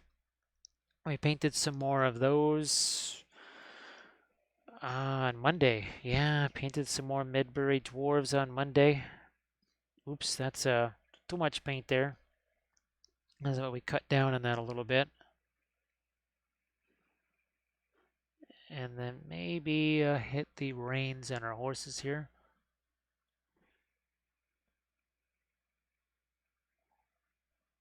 Yeah, Doja can, oh yeah, I definitely understand that. Definitely understand that. You just, what, best laid plans, right? What do we always say? How the universe is, oh, that's cute. You have a plan. Ah, that's really nice. Yeah, watch what I'm going to do with your plan. The universe knows it can destroy plans. I think it just, it has fun doing that.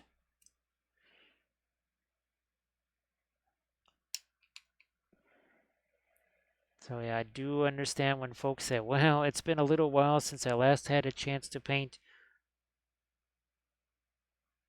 It just seems like everybody has such bizarre things too. It's not even just life things. They're just, wait a minute, that life thing? Holy smokes. I never quite did get the last of, get rid of that stupid little piece of fur there.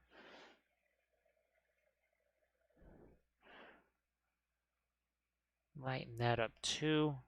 Never really did get all of the rest of the there.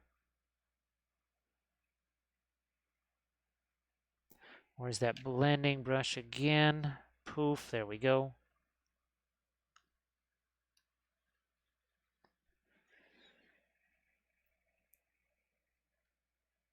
And of course, well, with the kitties, right? Things happen with the kitties, and the kids say, wait a minute, you had a plan. You thought you were going to be doing something. You thought you were going to be painting miniatures. No, I got some surprises for you. Did we get the lighter stuff on the top? No, not on the top of the horses' heads here. Let's see if we can do that right here.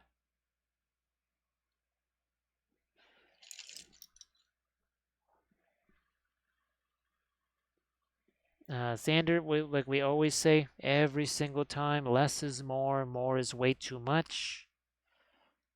When you think you have almost no paint on the brush, take some more off. You say, I literally have no paint on this brush. Take some more paint off of that brush. You'll be glad that you did. You'll definitely be glad that you did, as it's going to help a lot.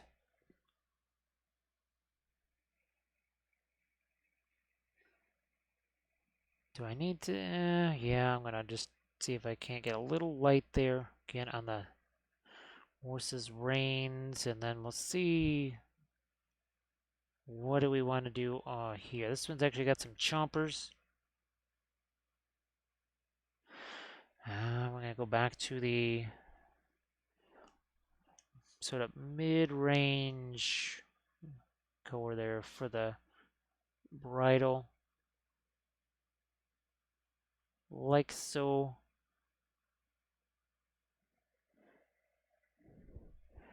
And we'll do some more here with the lighter stuff there. The lighter that all is, the darker the horse's fur gets, doesn't it?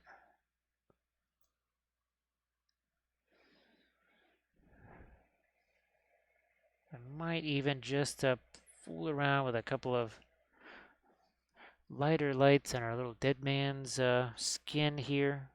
Make it look a little more pallid, and then we'll certainly be doing some blood effects here, because we haven't done that in a while.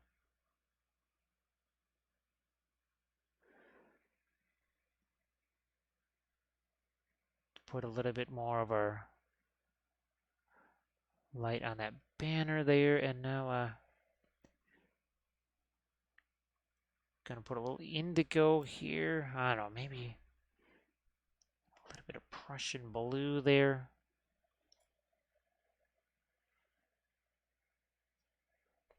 Just the blade here, I don't want it to be, it's an elven blade, so I don't want it to be rusty, that's for sure.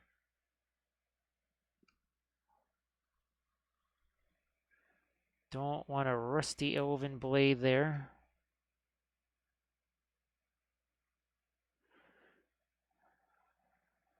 Think we're getting there now. So that's just one of the plastic elf banners right there. Nothing special. I had a bunch left over from assembling the commission elves, so. And of course, now I could print as many as I wanted to, because both Kerslick and Medbury and Diwali, not both, all three of them have done elves in the last month. And essentially kind of your Rivendell slash Galadrim type elves. Which means that that's another one of my army painting series I want to do. Maybe some winter elves or something like that.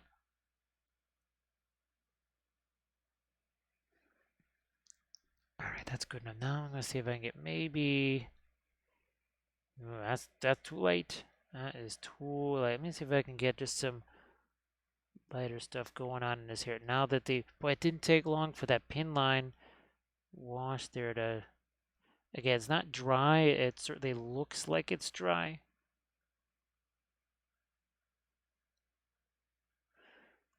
Little lighter here too. Again, that's it's also mixing with what's already there.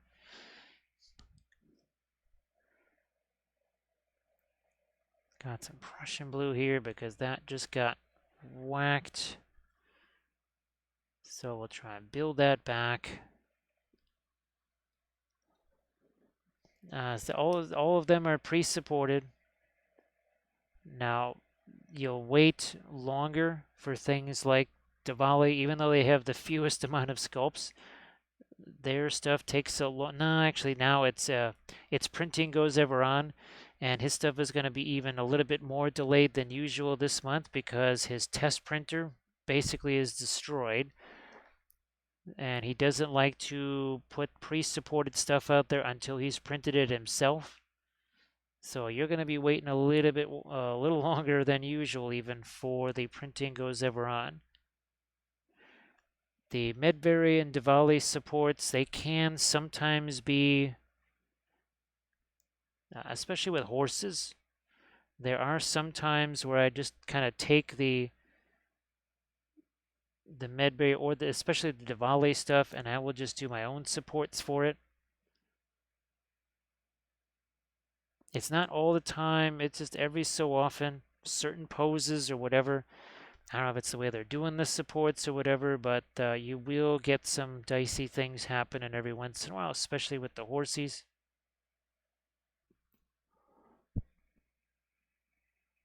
Couple extra lights there. And what is it now? We're 2 hours 35 minutes in, and of course we did, had started another figure as well. So really, this is about 2 hours and 20 minutes or so. And that's the two horses, the chariot, the guy on the chariot, all the stuff here. Starting to get a couple of more lights and simmers on the fur here. Might even almost do a little bit of fur texture. Because if you remember on the one horse, gosh, I can't believe, of course, that's the kiss of death. Every time I find substitute plastic miniatures that are not really very expensive at all, certainly cheaper than the GW stuff. That is when somebody comes along and says, well, I'm just going to do 3D printed stuff of everything that you just bought. Because I have tons of those Mongol horse archers. And by a ton, I mean 24 of them.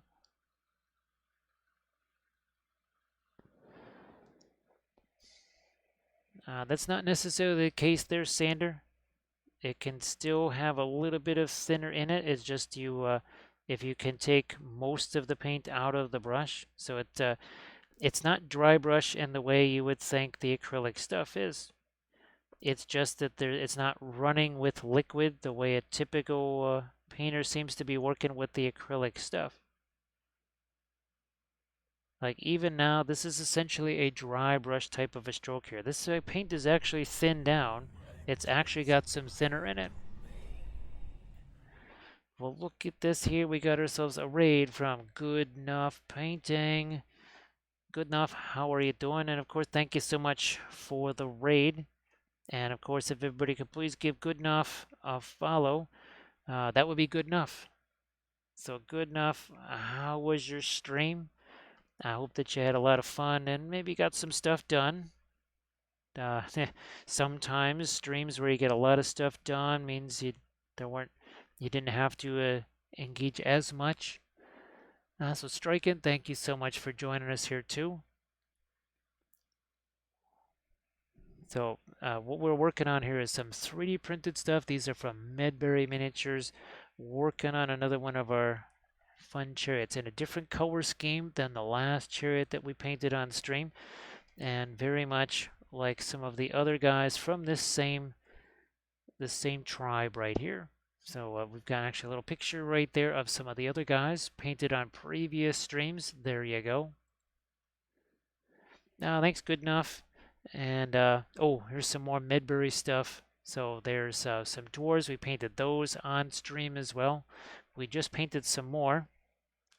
And we love using our oils because oils let you do all kinds of, well, things like the chariot, but then really bright and crazy stuff on these 3D printed Slan from Archvillain. Really love the Archvillain stuff too.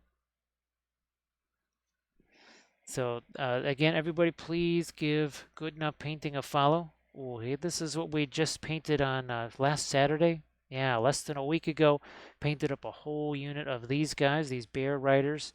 Very fun.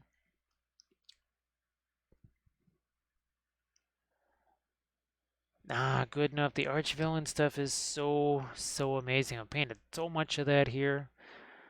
So I think this was Red Rain, maybe October of last year, I think. And then, oh, here's we painted tons of the Lizardman stuff from Arch Villain, and loved all the Egyptian stuff. It was absolutely fantastic. Really love those.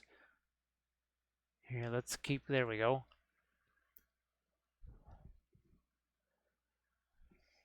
And actually, good enough painting. Yeah, I know you don't have any pictures of what you're painting right now because you just finished.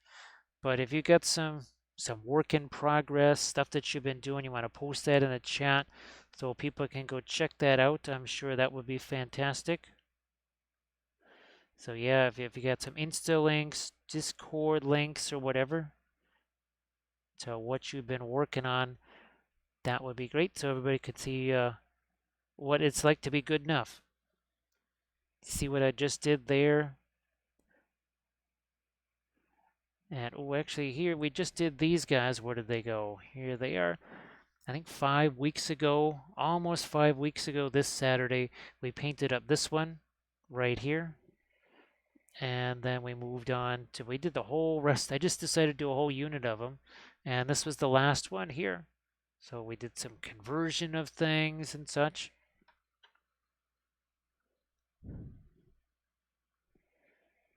Let's see.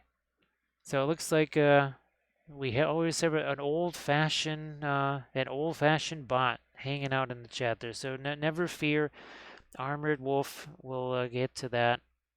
Never fear.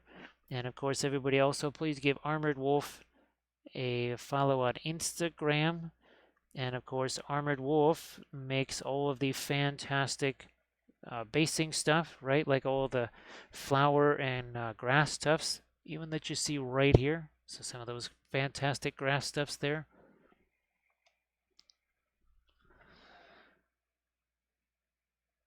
And gee whiz, I'm trying to think of how many different 3D printing folks that we work with. Just Lord of the Rings alone is basically 8 of them. I think 7 or 8. But then you start to factor in Lost Kingdoms, Highland Miniatures. Here's Highland Miniatures right here. Love the Highland Miniatures. Just did a whole series on 10 of these guys. And then, of course, Artisan Guild. Love the Artisan Guild. Actually, here is Titan Forge right there. And then, of course, oh, Monster Mini Mayhem. We'll be printing out some more. But this was also done with the oils, but this was metallics right here. That was metallic oil paint, actually homemade metallic oil paint. Yes. Get some more of this using that lighter blue here. And the oils too, it's from start to finish. We didn't do like a bunch of stuff with acrylics and then come back. No, this is all done start to finish with the oils. Just the way we like it. So yeah, good enough. We've got our homemade, well, we've done a whole bunch of homemade fluorescent paints here. So there's a homemade fluorescent oils. You just, anything that's a powdered pigment, which is all pigments, they start as powders.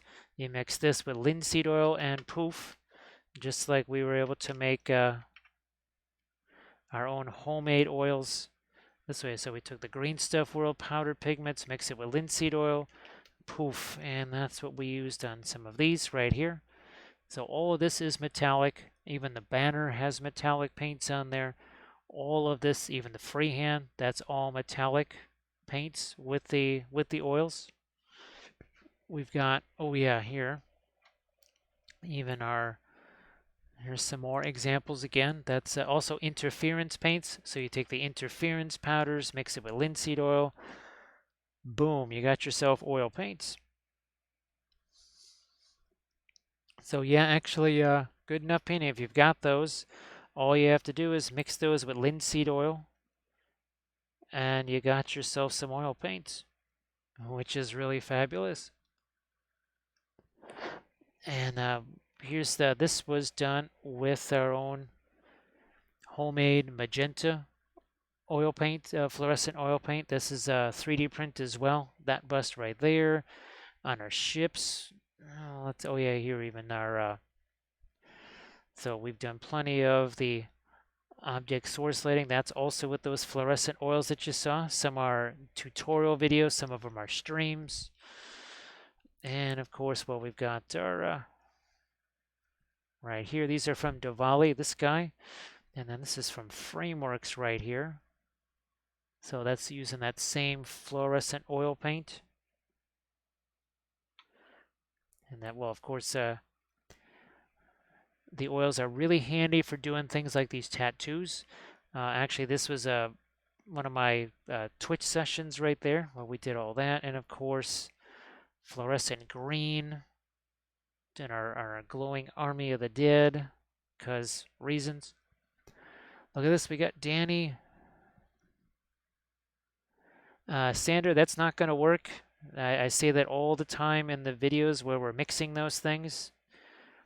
People have tried that and they said, well, I just wasted a whole bunch of pigments and a whole bunch of linseed oil because every single one is different and you actually have to see it being mixed to know that you're getting the right consistency. So you've got to, that's why I mix it in little containers like this. You could use little plastic containers or whatever, but you put your powders, your linseed oil in there, and you want to actually see it because you are never going to get that mixed. Also, that's the other thing too. You're never going to get that mixed. Yeah, Doshi, well, I think you've seen me use these. I mean, they're not terrible. They're definitely fluorescent, as you can see, but these are very translucent.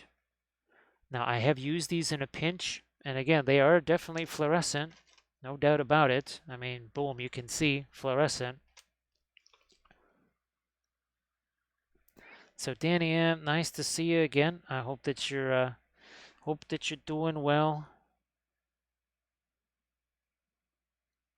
But yeah, you're definitely going to want to mix those, like I said, by hand and actually see the. I know it might take a little longer, but that's better than completely wasting your time and all the stuff too, right? Don't want to be doing that.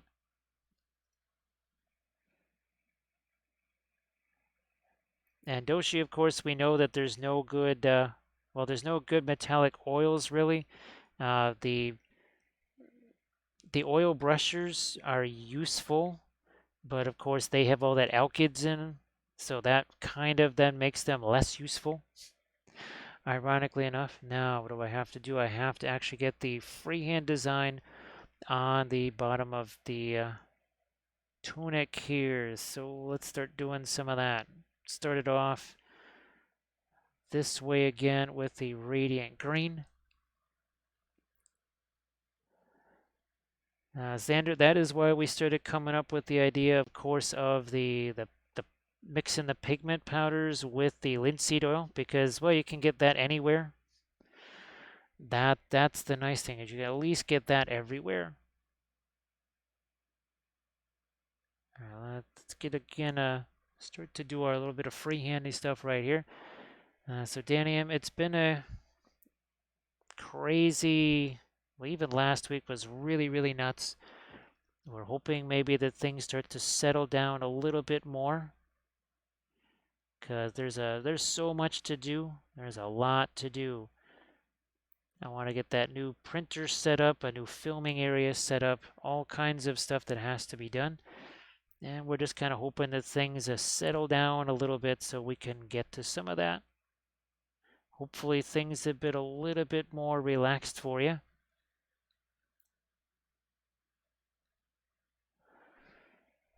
Doji, actually, to believe it or not, I even liked making my own interference paints because the ones in the tube, well, they're expensive as all heck, right? The Williamsburg ones.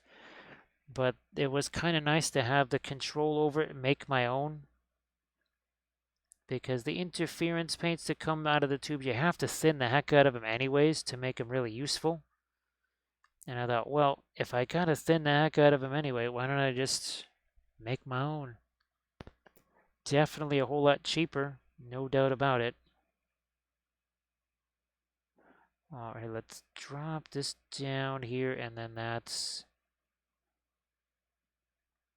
it for the freehand on that side. Now I got to do the freehand over here. Not as much of it because you got the quiver right over the top of it. And we'll store it this away.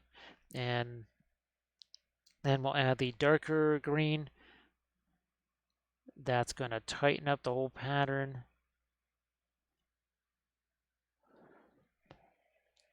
Yeah, Danny M, everybody just has so many crazy things at one form or another. So many things to deal with. It's really nuts. Now we're just going to do this here. Maybe just chuck a little bit there. Now this needs the phthalo green. Let's get back to some of the phthalo green here. We got lost track of that a little bit. Maybe not too much of that radiant turquoise there. I'm pretty sure we used a little bit of the radiant turquoise. It's been long enough since the last session with these guys. Of course, these all were meant to be painted already, but that was I was going to do the big Saturday session, and that was when Twitch said, "No, you're not streaming." That was when Twitch was being all crazy. Ah, that's too much. Too much of the light there. We're going to knock some of that back. Might even just use my blending brush for that. Because blending brush, there we go. Hey, Jack, nice to see you. Oh, happy Friday, because it's Friday here now, too.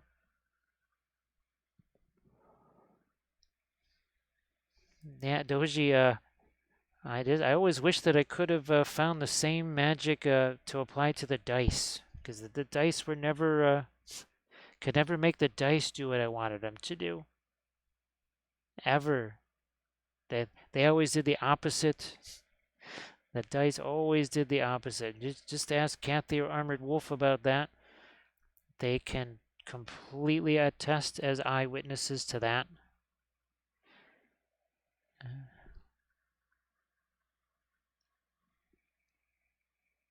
Yeah, it's because what is it? It's 2:29 in the morning here. So I know for our Aussie friends and our European friends, it's definitely, well, Aussie friends, it's getting to be supper time. Bit of a, well, definitely breakfast time or late breakfast time in Europe, I suppose. Nah, it's about 8 something, 8:30,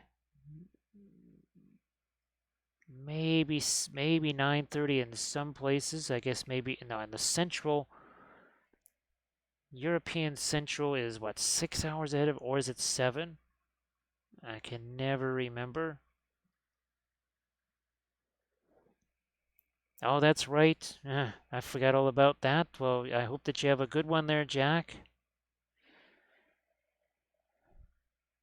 Have not had a chance to acquire any Easter appropriate stuff yet. Probably not going to happen this year. Do I have? I got all the darker greens in place. Looks like for the most part there.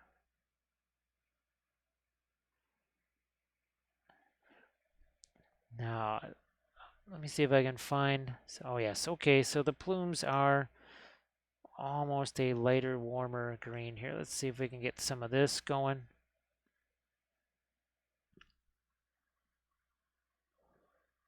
So 9:30 in Central Europe.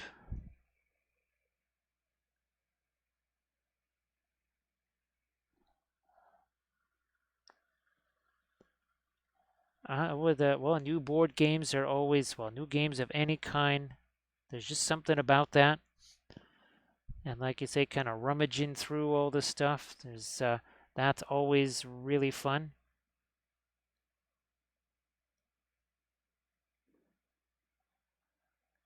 And of course, this Saturday is that, well, that's the day that I've set aside now for the streamiversary.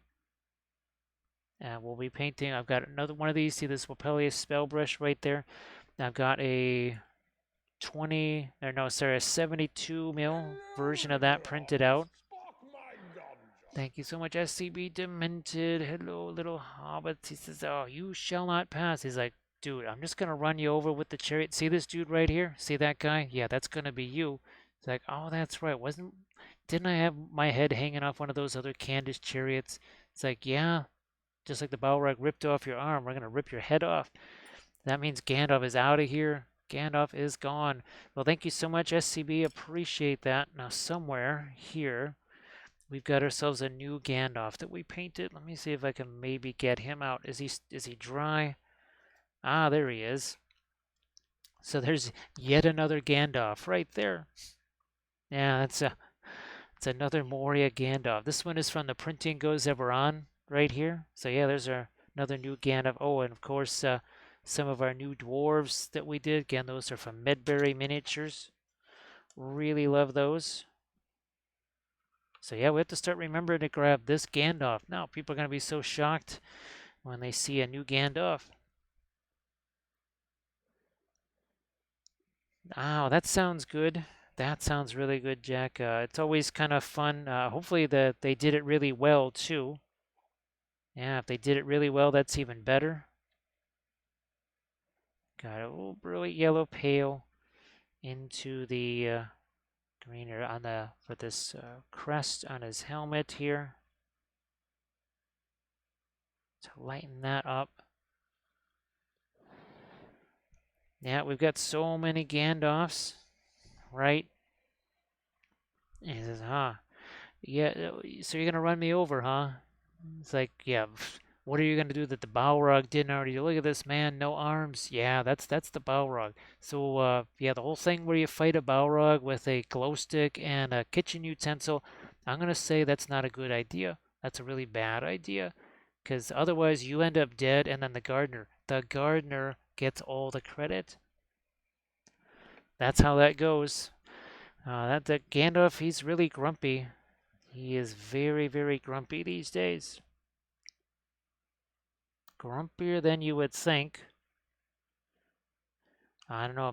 Maybe it's too much pipeweed. Too many years with the pipeweed. Now we're gonna just see. Did you notice right there? Did I layer anything? No, I just took the same darn color. Did a little bit of stippling in here. Did I mix anything on the palette? No, the miniature is your palette. How often do we say that? We say that every single time, every video, every stream. The miniature is your palette. Oh, thanks, Bithron, for the clip. Thank you so much. Yeah, so Bithron, I guess while you're painting your building, I'll be painting that Wapelius spell brush. Again, it's been printed out, but I have to get him on a base. And then get it primed, and then whatever little extra finishing things before we can actually paint him up on stream.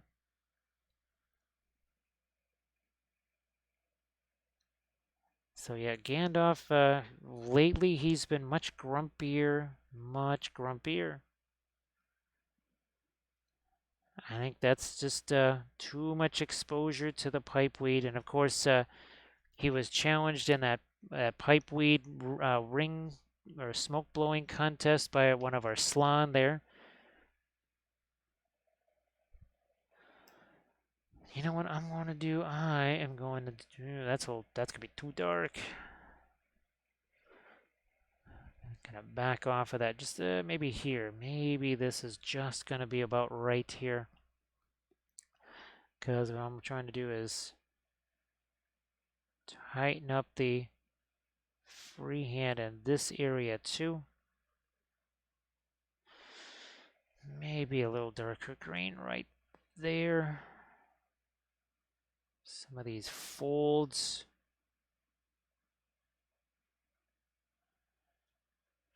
What about this side over here?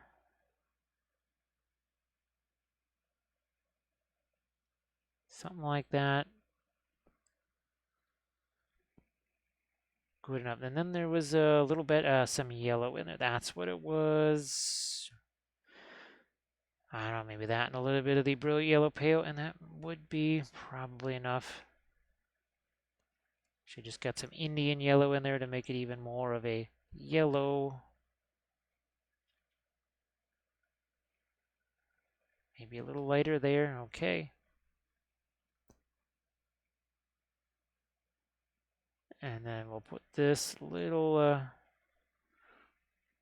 shape right in there. Then I've got to put that same lighter yellow up there on the banner too.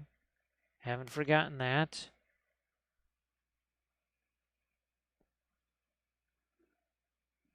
I think that's a little too much paint on that brush. Let's see if we can get rid of some of that. Now, hopefully, that it's been a while since we last painted on the banner itself. And it does look like I'm able to, yeah, I'm able to get this stuff on her and actually have it stick. See that? But I can only do that one. Here, then I gotta come back here, get some fresh paint. Do the next line, come back, get some fresh paint. All right, well, Sandra, glad that you were able to catch us here. And like I said, hopefully you'll be able to hang out with us tomorrow and Saturday. You have a good one, and well, good luck with all the painting too. Good luck with all the painting stuff.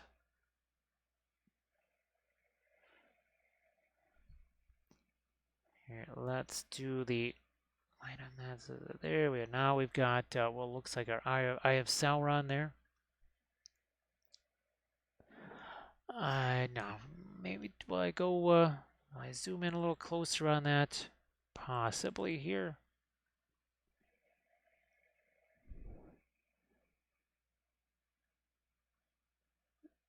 Yeah, that one didn't work out quite so well. We'll have to come back with our darker color. No big deal. No big deal. We can do that. So again, just filling in this stuff like I did on all the other Khandish got with of this faction here. Now, I know it's a little bit hard to see some of what I'm doing there. Just have to kind of move it where I can see it. Now we need to do the same to the banner on this side. Right there. And I don't know, maybe I need to thin it down even more. I can only thin it down so much though. And then it just becomes a pin line wash. And of course, with the oils, you can thin it down all you want. It's not going to dilute it. So you can thin the oils, but you can never dilute them. If it's white, for all intents and purposes, it's just very thin white. That you can't think of the glazing the same way that you do with the acrylics with the oils. Two very different things.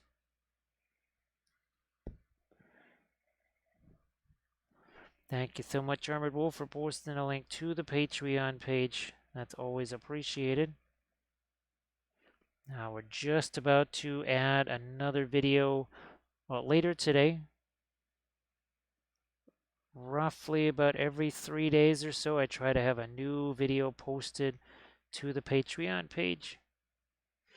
Which means you're getting, if you're doing the Army Painter Pledge, like says there in the post, you're going to be getting somewhere around 10, 11 videos every month. And each of those videos is at least 100, about 100 minutes long, if not 120 minutes long. There's no voiceovers, there's no speed ramping. You see everything, because that's the whole point of it.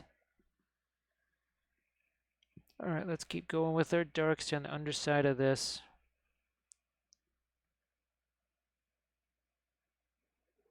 And there was one area here where we had to sort of rework our black. I think on the other side too, we had an area like that. But that's something you can do with the oils and the freehand. You can sort of go kind of back and forth a little bit. make adjustments, tighten things up. Like I said, go back and watch this stream.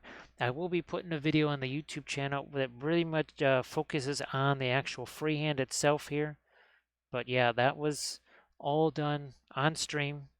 That's one of the new Frameworks miniatures from, I guess, WizKids. Yeah, one of the new Frameworks miniatures. Yeah, this is the one where we need to do a little bit of cleanup here.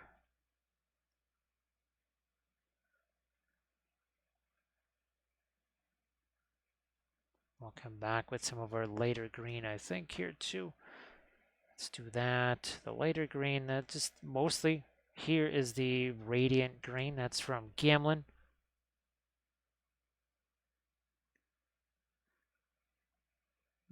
Really like that stuff. It works so well. Just got a lot of interesting properties to it. It does dry nice and flat and matte. That's kind of a nice property of oil paint. Not all of them are like that. Typically, some colors, like your phthalo colors, those tend to be on the shinier side. So does cobalt blue. Actually, a lot of your blues tend to be. Blues and reds. Greens, not so much. Earth tones, really not at, well, check that. There's burnt sienna, which is why I don't ever see that anymore on the palette.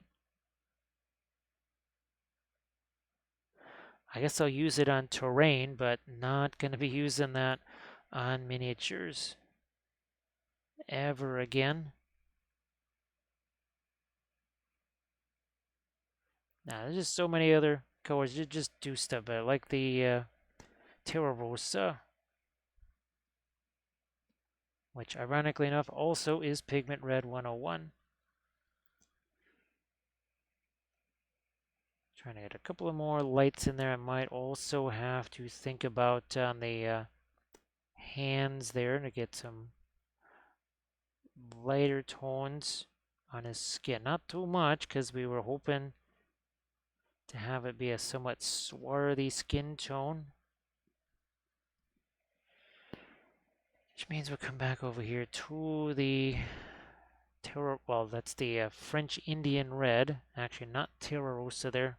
See if I can somehow stick that brush all the way back there. Maybe a little lighter. Maybe just about that much. See what I can do again on the fingers to make them a little lighter without them getting too light.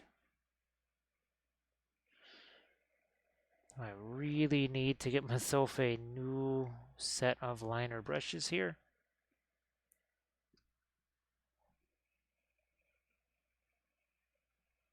Now, the one thing again with the chariot set up like this, there's going to be things in the way. Which is why, look where I got my hand on that brush. It's almost closer to the end of the brush than to the front of the brush. Mr. Floofers, how you doing? So, Mr. Floofers, I use Woodland Scenics. A couple of things from them. I use their flock. I think it's called, there's the fine turf flock, and then there's another one. I also use their realistic foliage. They basically look like little miniature chunks of trees.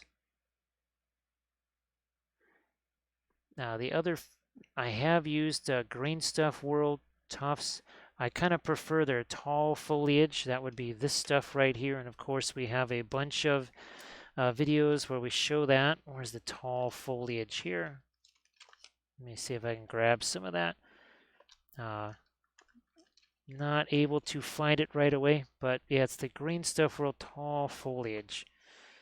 Yeah, there's sorry, not gonna be able to get to it,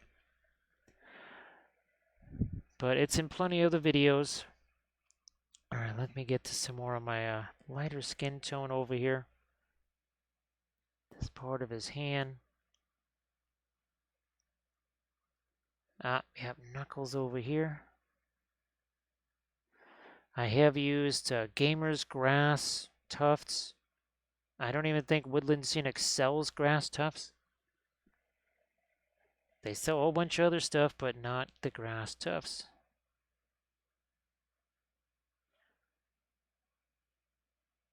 Yeah, I don't have... Do I have any miniatures here that also have some of that? Oh, well, there's a miniature with some of the tall foliage. I like it because it's really tall. I mean, it's literally like that tall there. I wonder if this has some on it. This does. So that's another variety of the tall foliage right there. And again, that's from Green Stuff World, so I like that. It's a very different type of product than some of the other stuff that you normally see. As far as the grass tufts go, I use the Armored Wolf grass tufts because, well, the glue, vastly superior, and they're nice and flexible.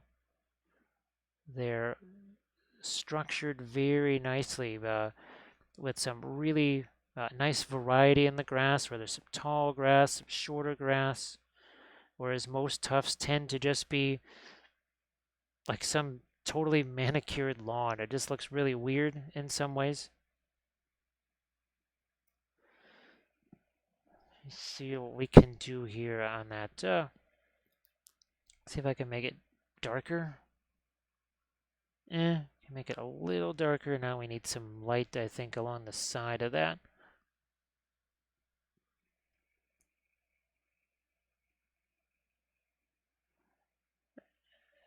Okay. Do I want a little dark up there? There.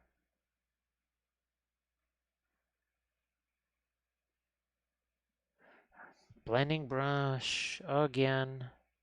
It's even got a little bit of green in it already. Ah, there we go. Yeah.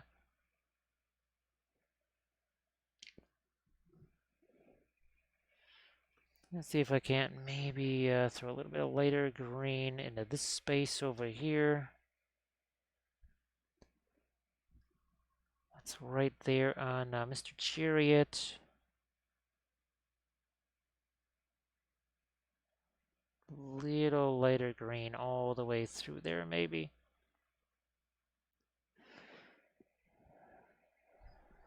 On this side too, gonna try and get that brush down in there. This is what I'm talking about, the blind blending, the ability to just throw that brush down there and get it to blend with all this stuff without having to really, this is why I don't have to do the sub-assembly thing, because I'm still getting paint to mix there. And then if I need it to mix even more, I've got the blending brush for. And all I'm doing is just tapping this here. I'm not doing a brush stroke like this. It's just tapping straight down like that. So apparently Woodland Scenics does grass tufts. My guess is they're probably just kind of the same old kind of grass tufts that you see all the time. Actually, Bithron, how many different colors? Oh gosh, I think it's called realistic foliage or scenic trees or something like that. It's basically it's a kind of what looks like tiny batches of tree. I think there's a fall colored one. I think there's a light green and a dark green. There might be 3 colors. Maybe there's 4 of those. I really do love those. I need to get some more of that actually.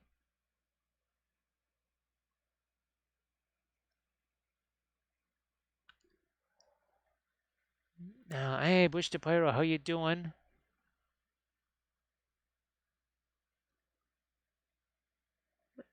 So Bush to Pyro, I guess which colors are you using? And if you have too much of the primer on there, on the brush at any one time, that could possibly happen. That's what I'm guessing, is maybe there's a little too much on there.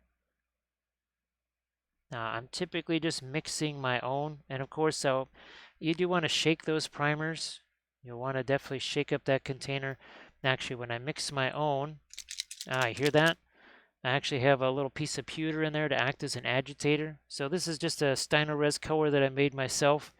I think the oceanic blue, the white, and then even a little bit of the like the rust color one. Yeah.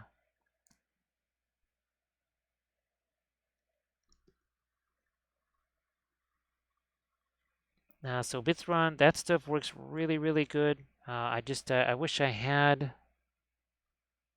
a figure out here that was easy to find that has that stuff. It really works well. Actually, oh, never mind, right here. There it is. I love this stuff. So this it basically looks like tiny little trees. Now there's some more right there. Really love that stuff. It works absolutely fantastic for bases. And I've used it on, again, several things here. Let me see if I can break out this guy. Now I think that's got the paper foliage there. And then that's the tall foliage from Green Stuff World. So I thought I had some of the forest. Oh, there is. There's a little bit of that forest right there underneath that one leaf there. So it works really, really, really well for miniatures. So there's a fourth one. I wasn't sure if there was a fourth one. I've used those on dioramas for years. I think the first time I used some of that stuff was maybe 2003, 2004. It's pretty wild they're still making that.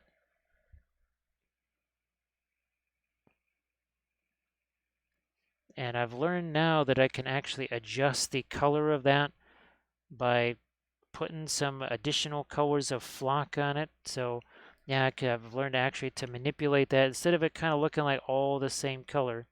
Learned how to be able to manipulate that. So that's kind of fun.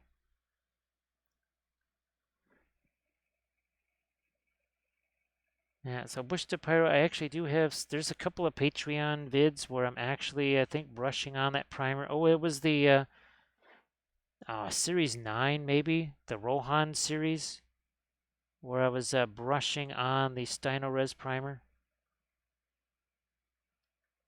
And I even did it as a little, not quite as Zenithal, but sort of, kind of.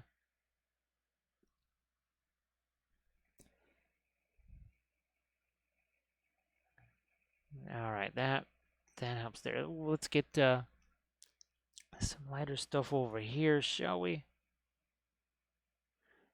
Been missing out on the lighter stuff there. We've been doing it all on the outside here, not on the inside.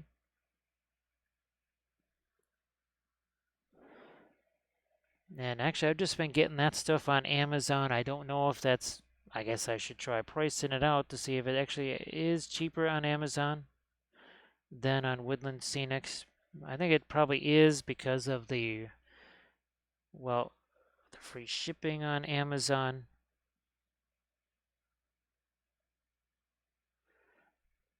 I never did get the lighter yellows here on this side of the well, saddle slash, oh, what do you want to call it?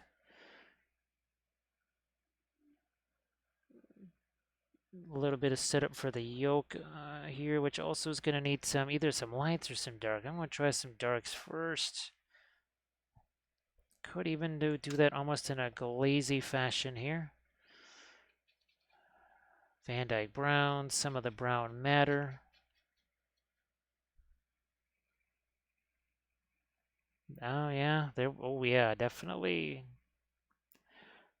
Definitely gonna go this way with it. Just hitting it with the dark here. Why not?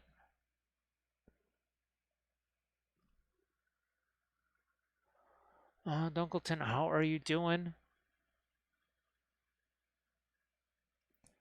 Doji, you could potentially get that colored sort of sawdust stuff. You could check out Luke's APS and look at some of his ground covers there.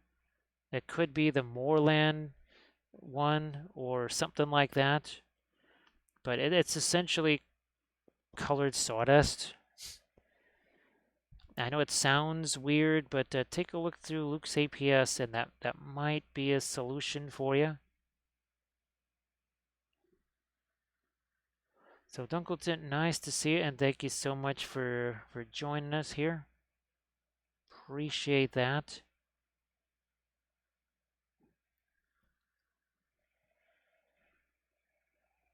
Might throw a couple, yeah, a couple of extra torques right down in there.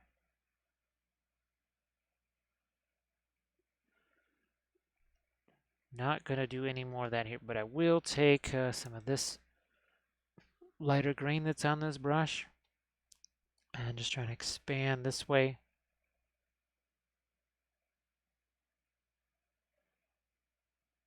Yeah, that works better. So yeah, the chick that again, if I could reach it and show you, I would try to, but unfortunately won't be able to do that. Thank you so much, Dunkleton. I appreciate that. And with the sub, well, that also takes a little bit of a sip. Of course, it's just our medicine, right? That's just our medicine. We don't enjoy that. That's the rule. We don't enjoy the medicine. It's all for the good of the stream, just to make sure that our voice lasts through the stream. So thank you so much, Dunkleton. I appreciate that. And I hope that you're having yourself a good Friday. You know what? I guess, yeah, I'm going to do the same up there.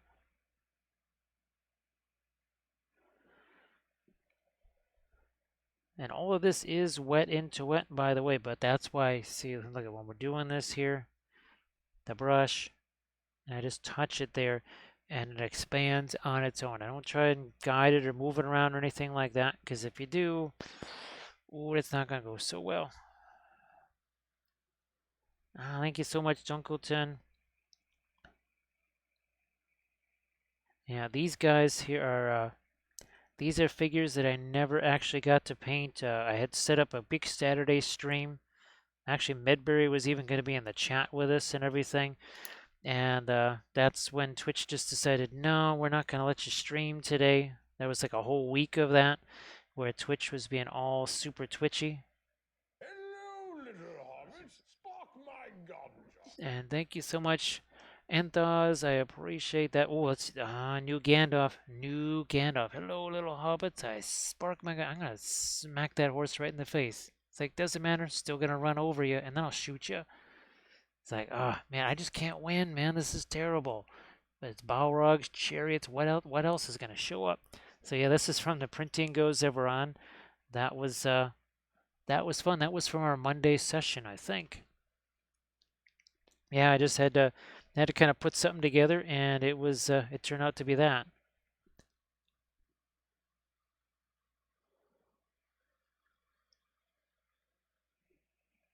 So what is it? That is huge miniatures, cherry blossom, loose foliage.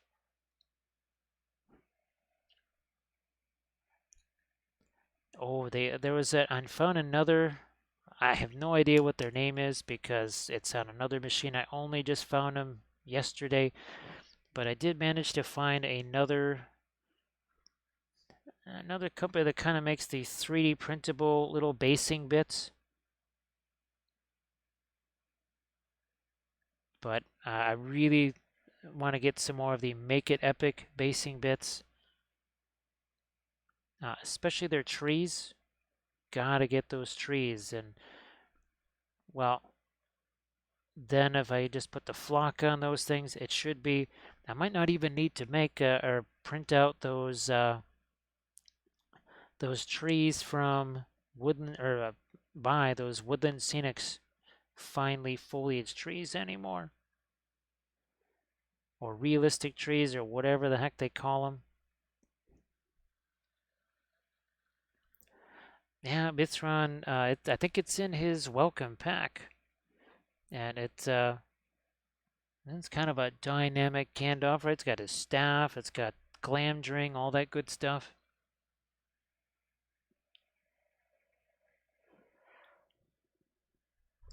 I'm just trying to get to this lighter, sort of yellowish green here. Couple of these things out. These guys never really did get any of the lighter colors on them either. Same on this side over here. Lighter yellowish green there on the tassels. It's funny because the Khandish guys have these tassels. The Easterling horses had the tassels.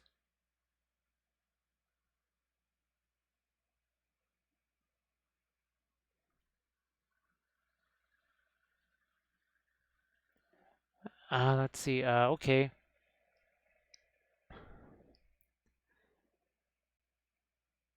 Do I want to lighten this up here, baby? Maybe a little bit down on the end there. Again, we haven't done one of the. This is the one thing we haven't done from this faction yet. We've done some of the horses. We've done some of the regular infantry, but we haven't done a chariot yet. So here's another quick peek at some of the other in this faction's color scheme right there. And then here is the chariot that we did. We have a whole another color scheme. We actually have 3 different color schemes. And this is another one right here. That was also painted on stream.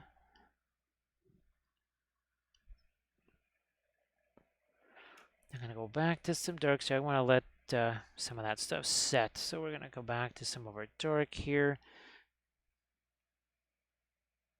See what I can do here on this banner to just clean up a few little things maybe.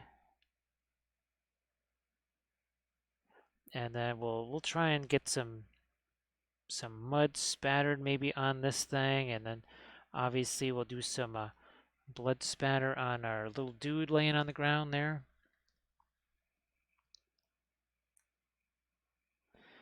Now, Vithron, I know that there's a lot of 3D printing stuff that you would love to have 3D printed. Hopefully there's a good arrangement now. There's that I don't know if those folks ship to Canada or not. The folks that have been in the chat a few times, again, they're sending me some stuff. They may not necessarily have, the things that you want to have printed. I don't know. But I was kind of almost hoping that they could be an option for you too. And thank you so much for doing that clip, as always. I try and get a couple of more settled edges back in here. Darken down a couple of things. And then lighten up a couple of things over here. So I'm just going to clean out the brush. Get over here to this sort of like a brilliant yellow pale. It actually has a little bit of the green in there somehow. This right here, the shoulder there, needs a bit more of this lighter green. Oh, there we go. That really, wow, that helps set that off nicely. Do some more of that here. Don't want it to get too thick, but the paint actually has to be relatively thick. We have a bunch of thin paint that's sitting there. And of course, what do we always say? Your thick paint sticks to thin paint and vice versa.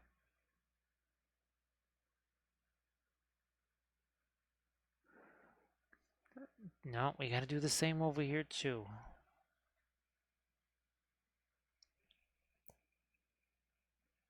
Yeah, Etsy, I think a lot of people, well, I don't know if a lot of people are, but people are going to be abandoning Etsy because I guess they just, they did a whole bunch of changes, not for the better. So don't be surprised if there's maybe less people doing Etsy now. Because I think if you are really, really large, you can absorb some of the fees or whatever that Etsy keeps piling on. But if you are not gigantic, you're not really going to be able to absorb some of that stuff.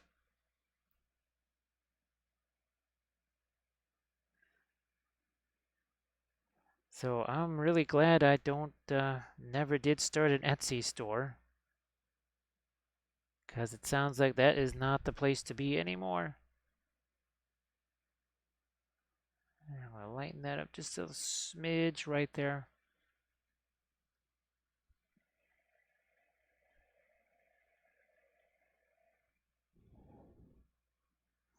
Maybe hit a little bit of a lighter edge on that.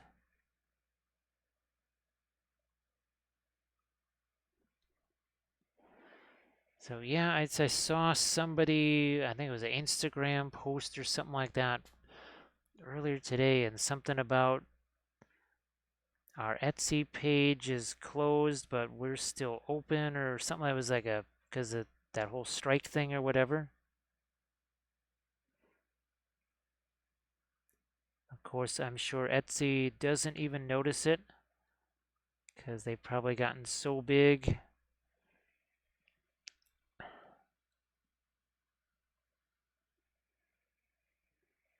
So, and there it is, the word from Armored Wolf. So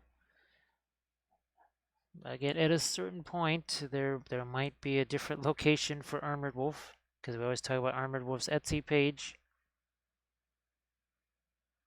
Actually, I know I have to start looking into Squarespace. That's it. Yeah, Squarespace, to try and make a website for myself. It would be a place where I could actually have the paintings for sale instead of just, write me or contact me, IM me or something like that. I've kind of been thinking about having just a website for sort of combining things like the Instagram, the Twitch, and YouTube, all that sort of stuff anyway.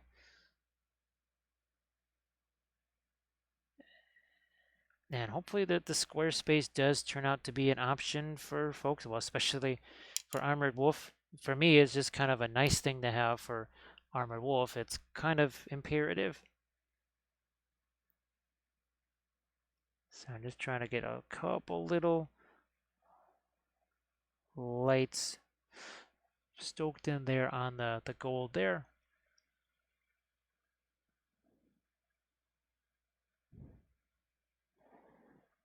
Let's see. So that's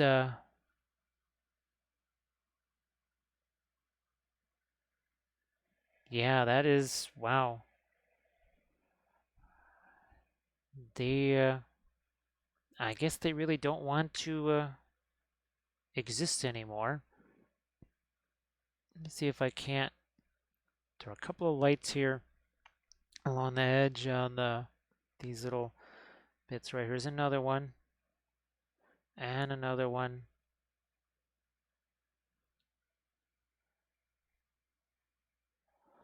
Hey Thranual, how you doing? Sorry that the schedule has been kind of wacky for the last several weeks. It's a lot of it, well, Adepticon, and then of course, well, had to deal with taxes and other things this week too.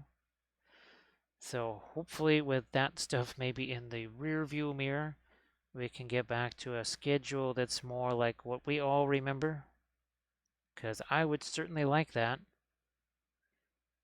And it'll be easier for you to try and plan out when you can either stay up late or be up very, very early, right? So I hope that you're doing well.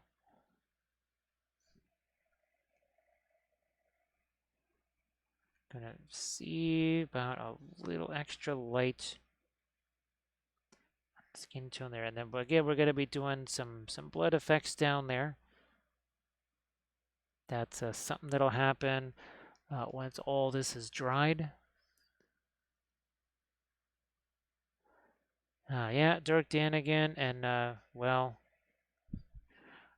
I worry about other crowdsourcing platforms too, just with the shenanigans that have gone on in the last several months.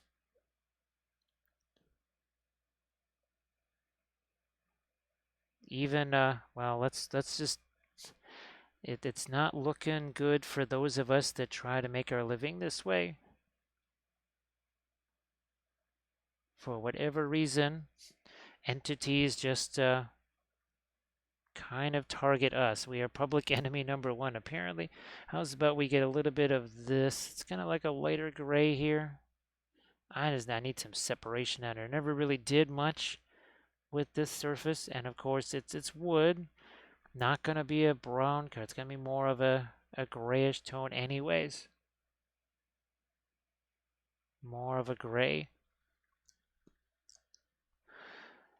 Unfortunately, Dirk Danigan, that's why people went to Etsy to get rid of to flee Feebay, because yeah, Feebay is unusable. That's why we don't use it anymore.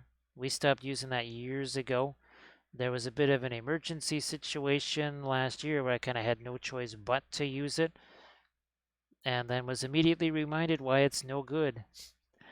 So unfortunately, that is not an option for folks. It's a bummer. If you're huge, it's great. If you are not huge, not so great. So yeah, Feebay. There's a reason why they call it Feebay, that's for sure. It's sad because that's how we got our start with painting the miniatures. We would probably not even be miniature painters if it wasn't for way back in 2002, things like eBay and PayPal coming along. But even unfortunately, PayPal is getting negatively impacted on stuff. Yeah, let's keep going with some lights here. This is supposed to be sort of a metal there anyway.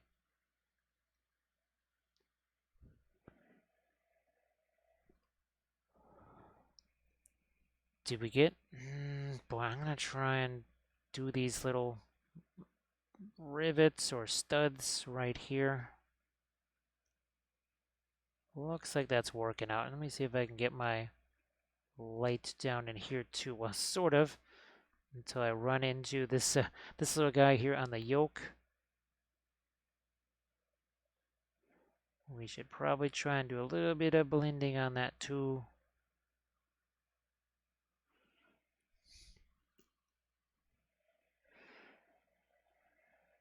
It's really weird that you have to keep finding all these alternatives all the time. It's unfortunate because that's an awful lot of disruption for the artist. And then, of course, it's a new platform, which not exactly everybody is on as far as the buyers go. So it just, anytime something comes along that's trying to make our lives maybe a little easier, it kind of goes in the opposite direction here. Let me, you know what? I'm going to throw a couple of little lights here, maybe on the banner, before we come back and sort of hit it with the golds, I guess. There should be some filigree there, it looks like. Maybe let a little bit of our yellow where it gets, that's a little bit too much of a white there. Do the same on the other side. There we go.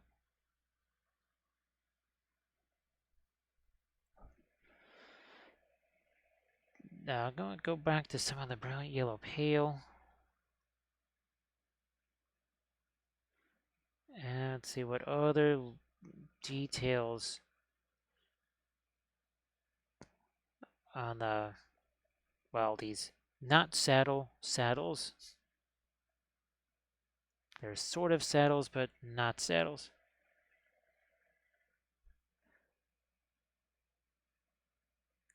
Some of the little rivets right there.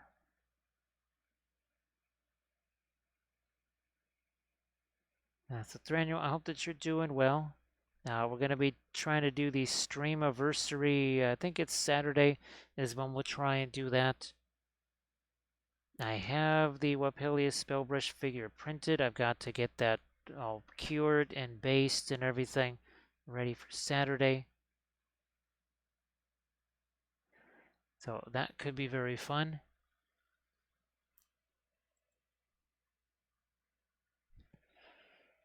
More of our light here? Why not? Right there along the bridle. What the heck? I might go one little step lighter on the skin here. Especially on the bow and then some parts of his face. Let me see if this will work. Could be too much, but at least in the nose, and then maybe nowhere else. I don't think we want to mess around with that. Here, let me see if I can, now that separates from the side of his head. That was another little trouble spot there. Wasn't really getting much separation from that. Now I feel like there is.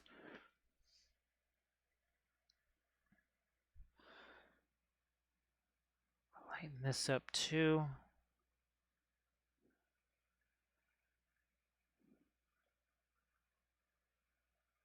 There. Okay, that's better. No, this I'm gonna go all the way over here to the not Terra Rosa. Terra Rosa, that's the French Indian Red. It's mostly just because I happen to have that in my hand. I just put that out on the palette. And there's some over here too.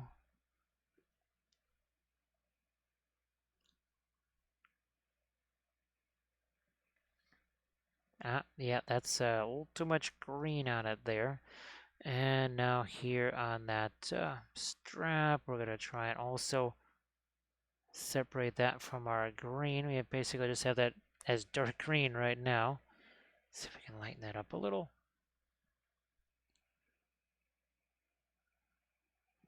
A little more, perhaps. And then maybe just leave that as is. And I'll see if I can maybe get some, like I said, some mud or dust or something like that along the this part here. But that's got to wait till all this dries, and then I actually get a chance to do some of the flock and such. All right, let's get to some later. Great, this is in our freehand along this part of his tunic here. Just like what we did on this guy, you can see that, right? Gonna do that on here. And I'm gonna try and sneak in a little bit of yellow. Hopefully that's just enough. All right, and the other thing too is I want to try and tighten up some of the edges right there. See that? Now we've got a much sharper edge there. It's a multi-stage process. First we just kind of sketched it on there very roughly. Then when we did the darker stuff, that sharpened up the interior of it. And now that we're adding this light stuff, we can see we're really starting to sharpen up the edges of our little rickrack pattern here. And I tried to find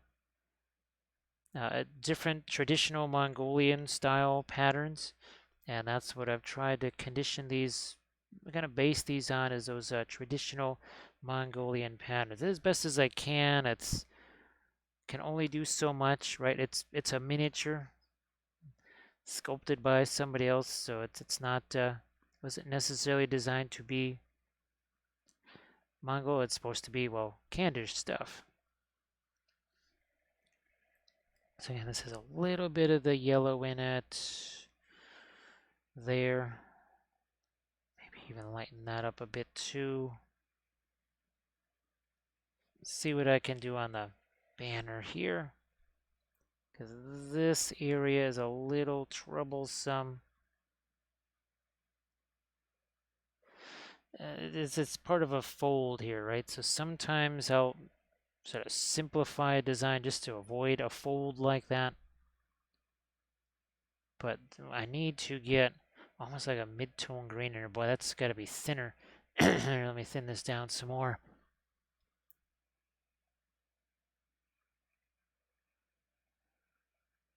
And let's get a little bit of the green down. There we go. And then we need some lighter green over here. Never did get this part. We did it on the outside there, but not on the inside of the design. Boy, that really helps. See how that kind of flows over that line now? Wasn't really doing much and there wasn't much of an undulation in that. That's the tricky thing about, well, any kind of banner design or whatever, right, is dealing with whatever kind of undulations there are like that. And now we need a little, see, a little touch of light there, not too much.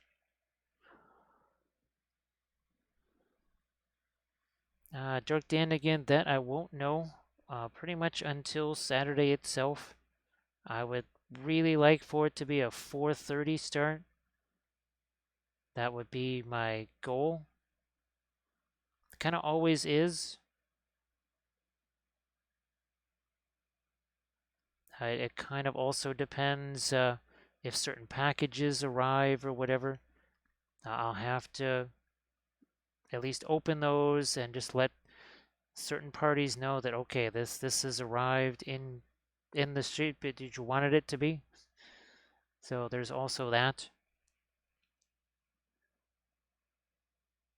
But 4:30, that would be my choice. If that doesn't happen, it would probably be more like the like 5:30, 6 o'clock time.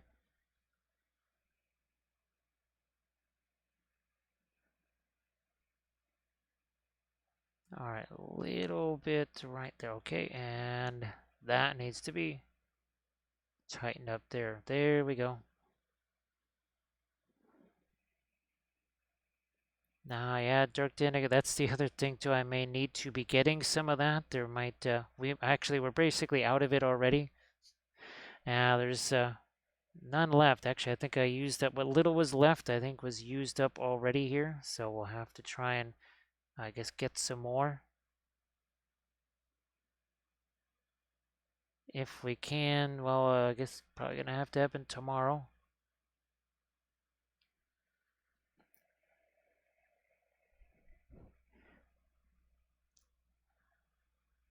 A little more here. There we go. Okay.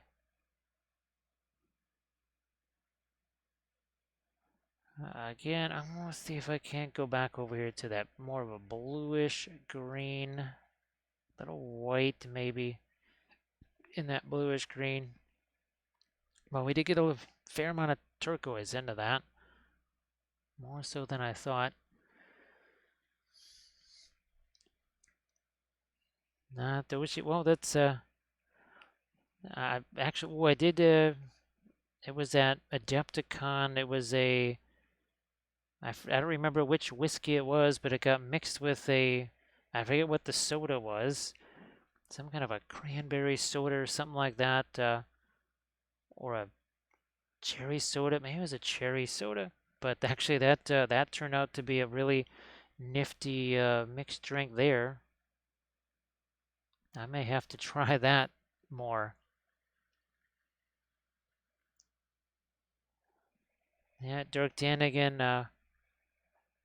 will have to have both of the hype trains at the ready. I don't know, what was it? Do you think it was the stream anniversary last year where we set the record with like 300 and something percent of a level 5, something like that? I know it was some insane amount over a level 5.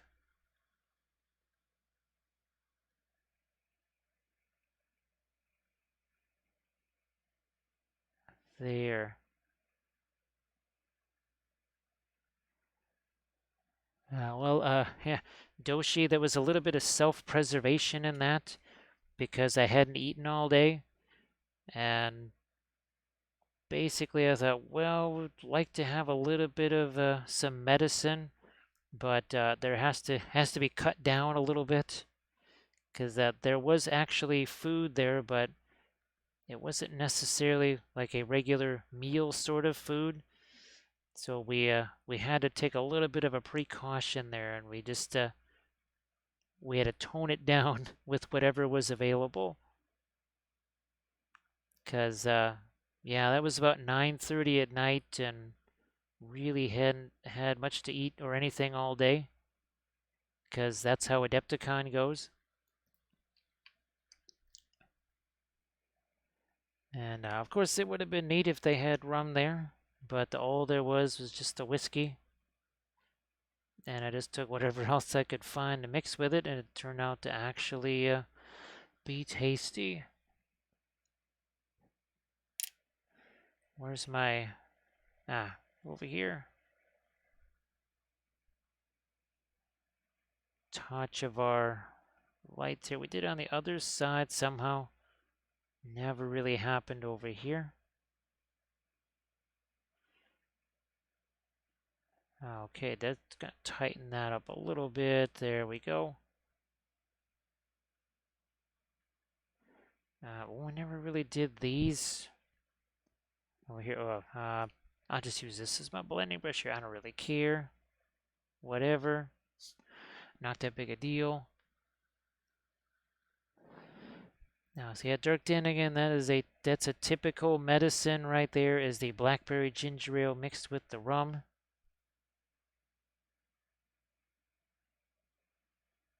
And then, actually, I have to ask Armored Wolf.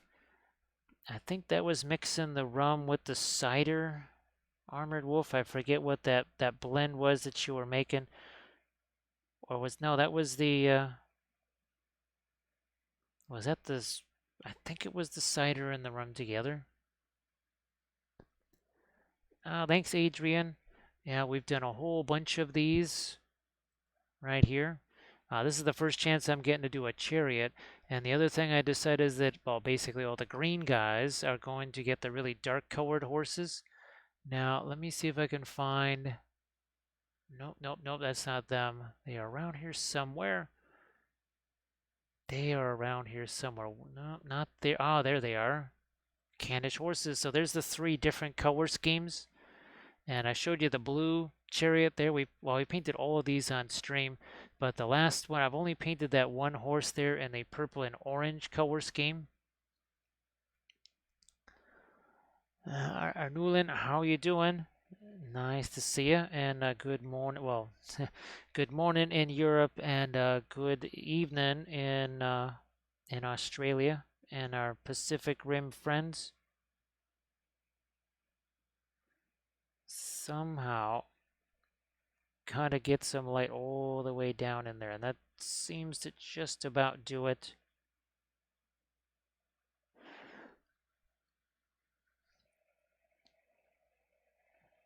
Yeah, that's now Scotland is Scotland on Central European time zone?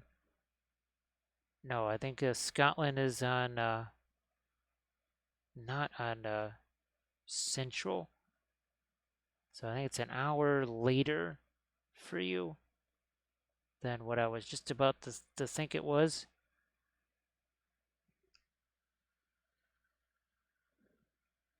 Let me see. So I think Armored Wolf answered. Oh, it was Black Velvet, Guinness cider. Okay, Guinness and cider. That's it.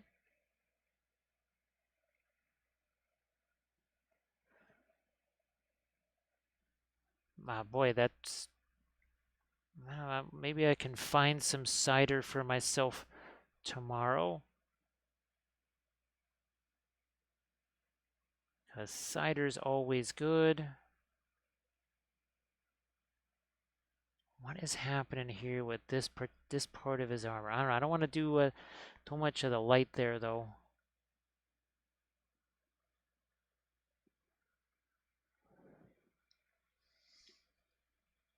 Also, the mutant +1.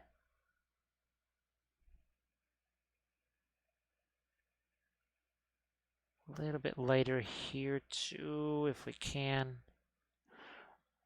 There, so you can see the two different kinds of wheels, right? So that's another one of the wheels options. And of course, you have tons of different crew options, right? Archers, guys with the axes and everything. And there's 6 different back banners. I pretty much just go with this one because it lets me, get my normal design on there. Now you also have that one is snapped off, so I can't really show you that one. Wish I could, but I think we've got some of our highlights down in there on those golds. Going to try some lighter greens over here. Just like that. Now I also still have to prep some things for the Friday stream. Either that, or I might just have to use things that are already prepped. And of course, I was working on this. I was filming a video. Well, look at those. The icicles, they actually look. Oh, there we go. So the icicles are pretty much clear now.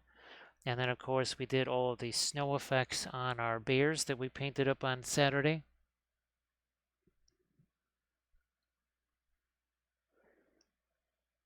Now, so Thranduil, I don't really do, I don't buy an orange. That's something that I always mix myself.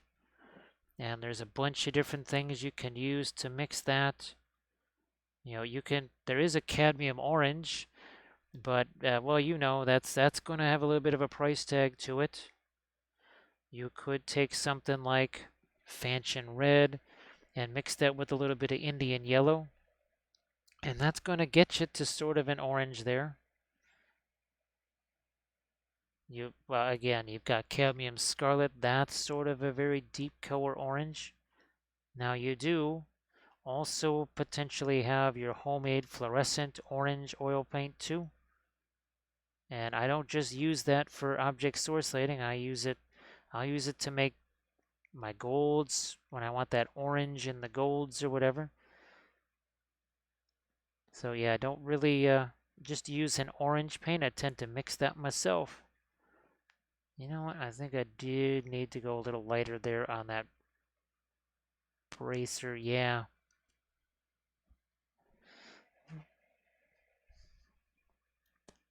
Maybe a little more on the edge. Oh, yeah.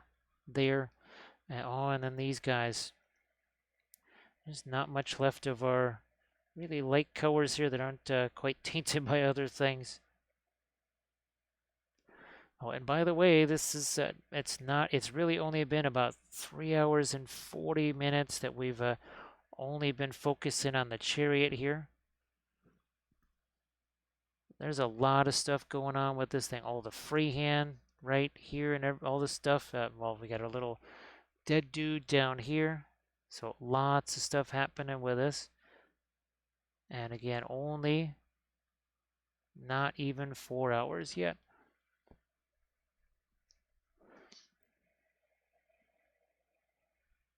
Did I get all of these? No, didn't quite get all of them. There's a couple of more yet. There and there. And then there's this stuff. I might actually have to come back in with, I might have to come back in with some darks to really solidify that. I don't know how much lighter I want to go with the green on the banner here. I think that might just be it. I'm going to maybe throw a couple of lightest lights on the upper reaches of it here. See where those couple of folds were. That one. This one again.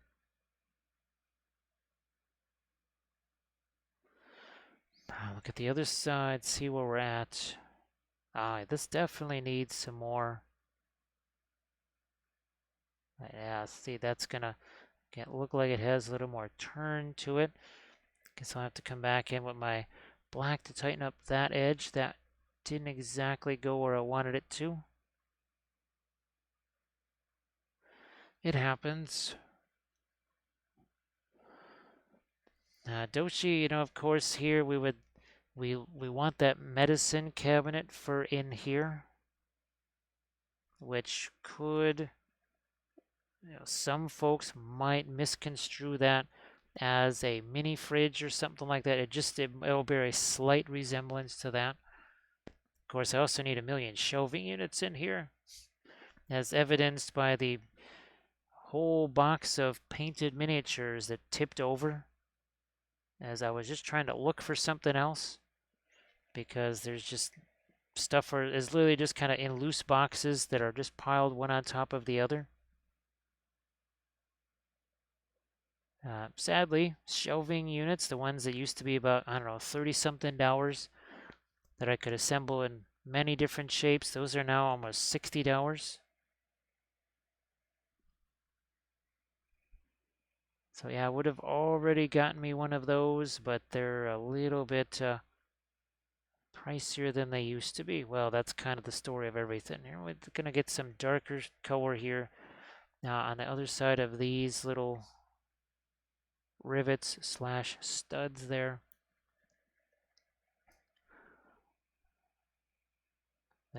It's always easier with the darker color to make that sharper line than it is with the lighter color. And that's true with the acrylics too. That's not just that oil painting thing.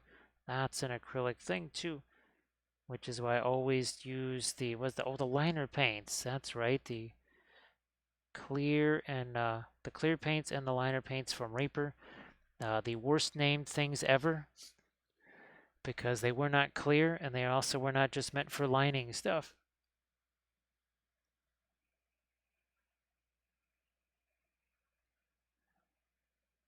Yeah, Mithron, it would be ironic if it turned out to just be cheaper to do that, right?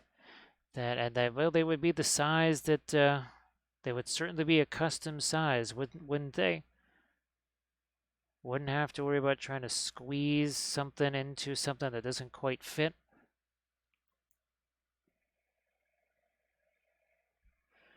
Because yeah, this room here definitely needs to be, well, the parameters keep changing.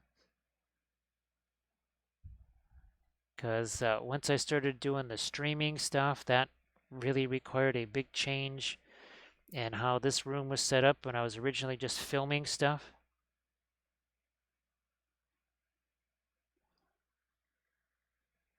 And thanks so much, Herbert Wolf, for posting a link to the Patreon page. Now, if you have been kind enough to sign up during the stream, of course, I will try and get you your message with all the links as soon as I can. Now, obviously, can't do that while I'm streaming, right?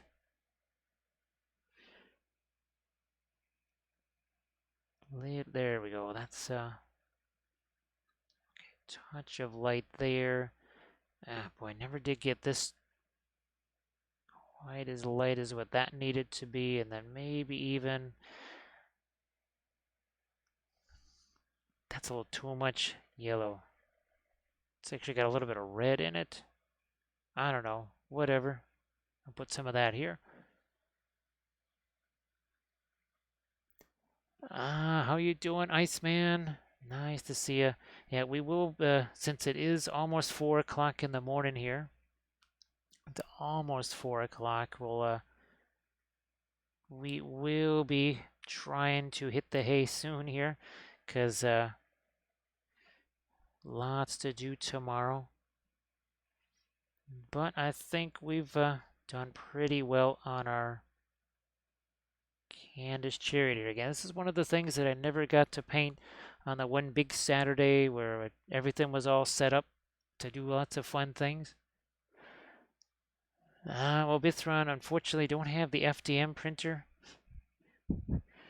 Uh, I suppose if I could print out all the shelves, then maybe there would be room for the FDM printer. That's a chicken and the egg sort of thing, right, Bithron?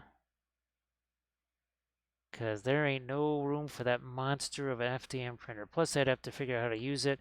Boy, it's Bithron, that large format printer, the regular, the resin one, that thing is way bigger than I thought it would be.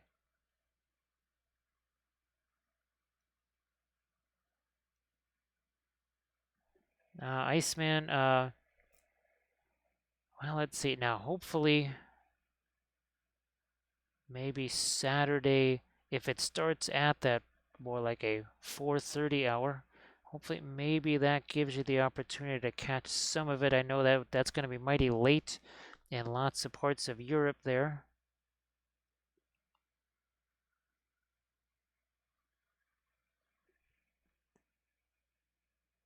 Yeah, Iceman. Unfortunately, that time, that's when I do all my filming. Now, of course, yeah, I don't, this time of night usually these days is for filming.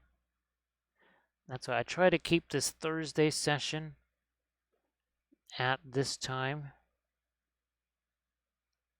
because I know it does make it possible for some folks to actually get a chance to see it. Bithron, it might even be bigger than the FDM printer. Well, it doesn't have all the external stuff, so maybe it's a little more tightly compacted as far as its horizontal reach, but it's massive. It's definitely taller than the FDM printer. But the FDM printer has, it's got lots of things that stick out on either side, so it just takes up a ton of space, unfortunately. And there's only so many things that can have plugged into one spot, and it has to all kind of be in that one area there. So the FDM, just as much as I would love to be able to use it, that's just not a practical thing. It's a bummer. There may come a day where I get to use it. So yeah, Iceman, generally from the, at my time, between midnight and 4 a.m. That is when I'm doing my filming, and thank you so much. Oh, wait, new Gandalf as we welcome in Haldane. Haldane, how are you doing? He's like, oh gosh. So, new Gandalf here, same old thing. Gonna get run over by a chariot. Probably have no arms. Cause yeah, guess what? Still just have a glow stick and kitchen utensil. Bummer. So thank you so much for that follow. That is appreciated.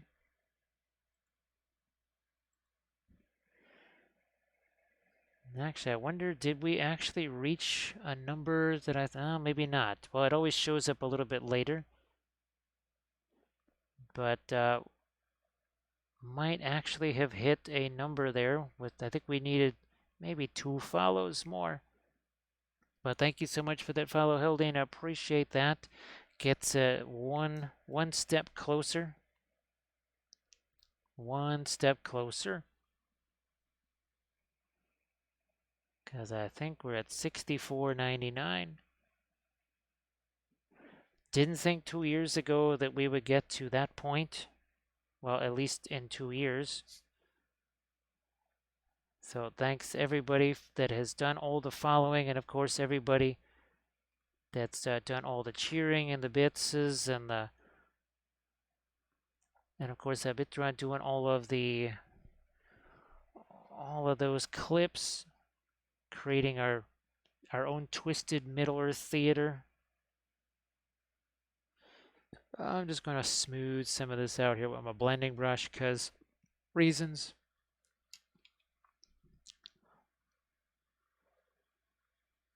Iceman, I'm glad that you're able to get a hold of some good oil paints, and also glad that that's working out for you. Yeah, that's really good. I know that they can be really different, especially for folks that are used to doing certain things with the acrylic paints. So really glad that those are working out. And it's pretty amazing the difference that they make, isn't it? You know, sometimes you kind of go, is it really all that different? And then sometimes you go, oh my goodness, it can be that different.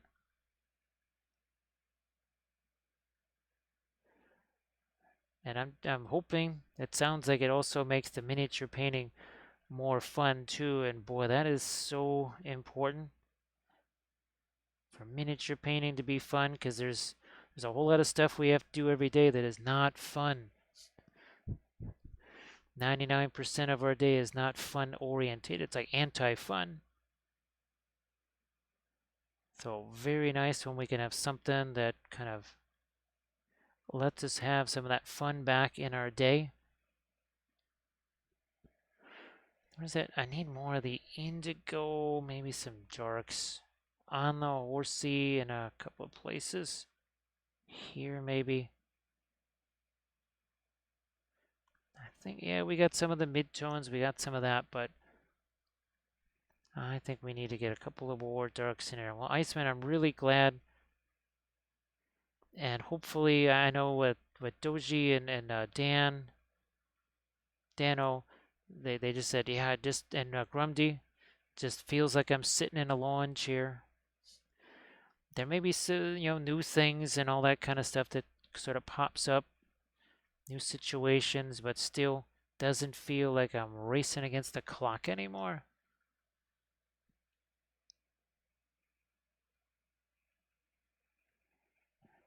Do I want to just use this as my blending brush here?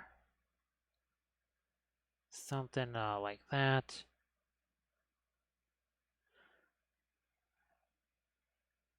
I was thinking about doing the hair on the horse when I was showing you those other candidates. Oh, I thought I was going to do some little bit of dust or whatever there. That's true. And all right, Ken Wife, thank you so much. I appreciate that. Thank you very much. So here, let's now actually now Bitsron, this should be interesting to see this now that we've got the color and shading in place. I wonder if it's really going to be all that much shading, as you might call it.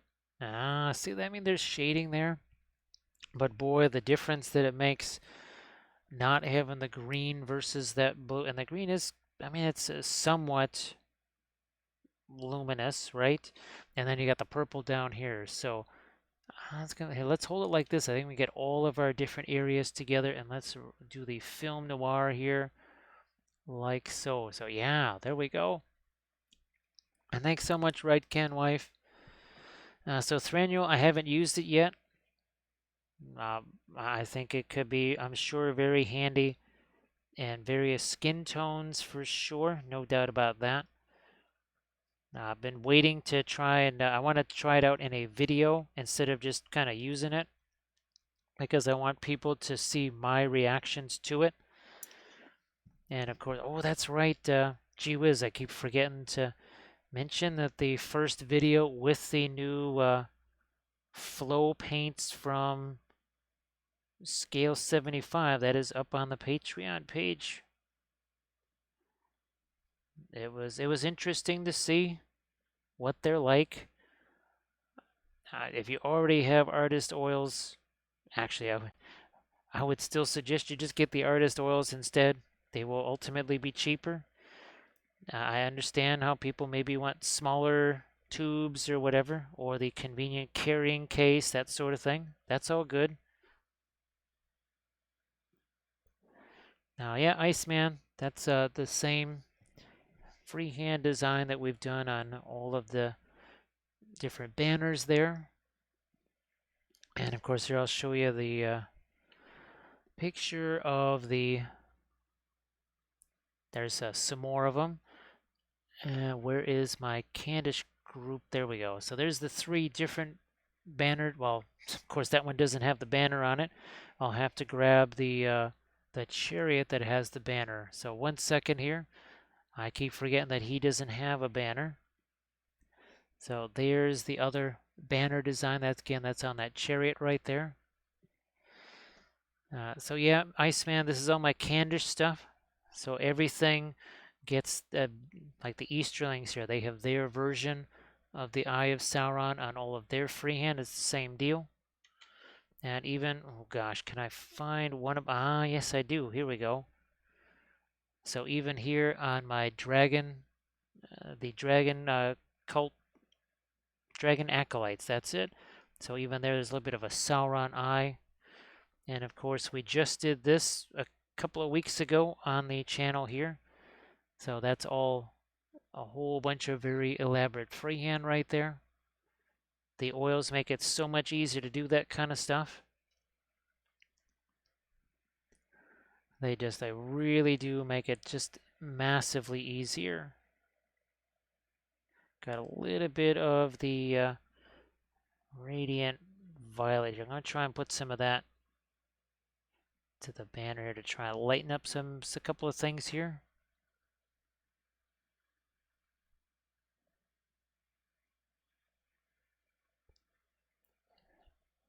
Iceman, again, if you watch some of my videos where I'm doing the freehand, I mean, even here, I just wiped parts of it away.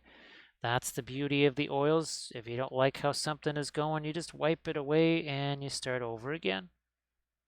That's why I love the oils, because there is no, oh my gosh, I ruined the whole thing. No, it's like, okay.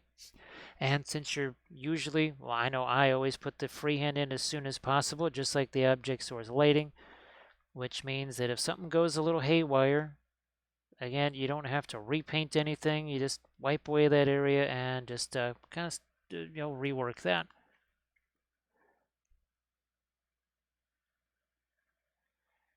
So Thranduil, it's really not a fast drying white. It's just a less slow drying white. It's from Gamlin. So yeah, it doesn't have alkyds in it or anything like that. So it's not going to be some super fast drying time. It just doesn't take as long as maybe, say, a straight up titanium white does. I think it also has a tendency to dry a little bit more matte, which is something that we all like, right? We don't mind when it dries a little bit more matte for us. That's helpful. But it is from Gamlin. I think they call it quick dry white. But yeah, don't. I kind of thought, oh, it's a quick dry white that doesn't have alkyds in it.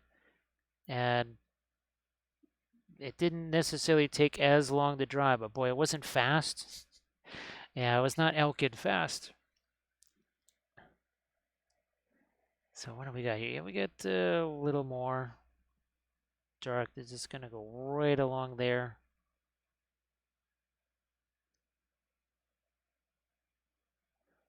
Maybe set up something right there too. And I think the board's there. I don't know, I might try to get a couple of more lights.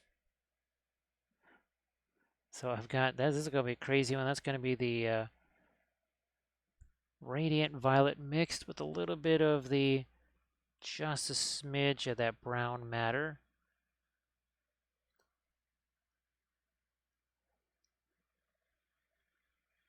All right, well, Doji, that sounds really good. That sounds very good, and thanks so much for hanging out. I think that's called maybe the Miniature Painters Guild Iceman. I don't remember what it's called. Unfortunately, Grim, he has been really occupied with stuff the last few weeks. Thranduil, I haven't used the Radiant White.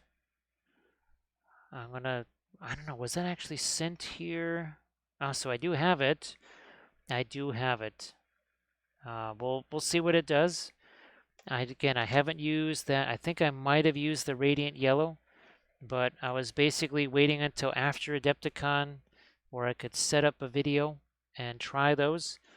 Of course, when the Scale 75 stuff came along, that sort of took the slot that the Radiants got or had in the filming schedule, because they wouldn't have been too pleased if they had expedited that stuff here and then I didn't actually do a video with it. Thanks, Doshi. Appreciate that. So Doshi has that link for you there, Iceman. And there is a Wappleville section. That's where I post things. Well, at least I try to. Again, Discord is really not, it's not my first, second, third, fourth, or even fifth choice when it comes to social media stuff. It's sort of like the 27th choice. So it's not really something that I get to look at very often. I've been trying to, but some of the other social things that I've been doing for much longer, those kind of take precedent. All right, Doshi, thanks again for the link. I appreciate that. And that chow sounds really good. Of course, it's 4 o'clock in the morning here, so that means there won't be any chow for us. we'll just have to wait.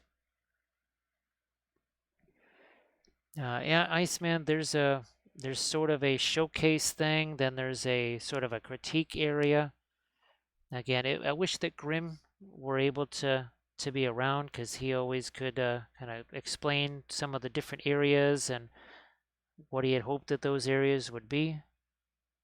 But it's been a little bit mischievous there for Grimm of late, unfortunately. We're all hoping that things kind of turn around and that Grimm can get back to joining us again and doing his regular streams. Because he was also streaming the oils there. But I think, let's see, I think Iron Ant is working right now. I think he's the only one that I saw. And there's Iron Ant. So we'll maybe head over that way in just a bit. Because again, it's getting to be a little bit on the later side here. And I still have things that has to be done. Like setting up a print. So there we go. So I do want to thank everybody for all the bitses and cheers and subs. Of course, you know that means a whole bunch. That's what really helps keep the lights on, of course. Thanks Armored Wolf for doing all of the moderation. Thanks Bitron for doing all of the fantastic work with the clips. So there we go. That's another one of our Khandish chariots to go along with this. So the next one I have to do is going to be in that third color scheme that I showed you with the purple and the orange, because we do actually, look at this, have one more printed up. Yes. Again, these are from Medbury Miniatures right here. Fantastic 3D printing. He also does historical things in addition to the Lord of the Rings stuff. So I'm going to get the raid countdown underway here for Iron Ant. And thanks so much. I really appreciate it. And of course, our stream anniversary thing, that planning that for Saturday. So we will see you then.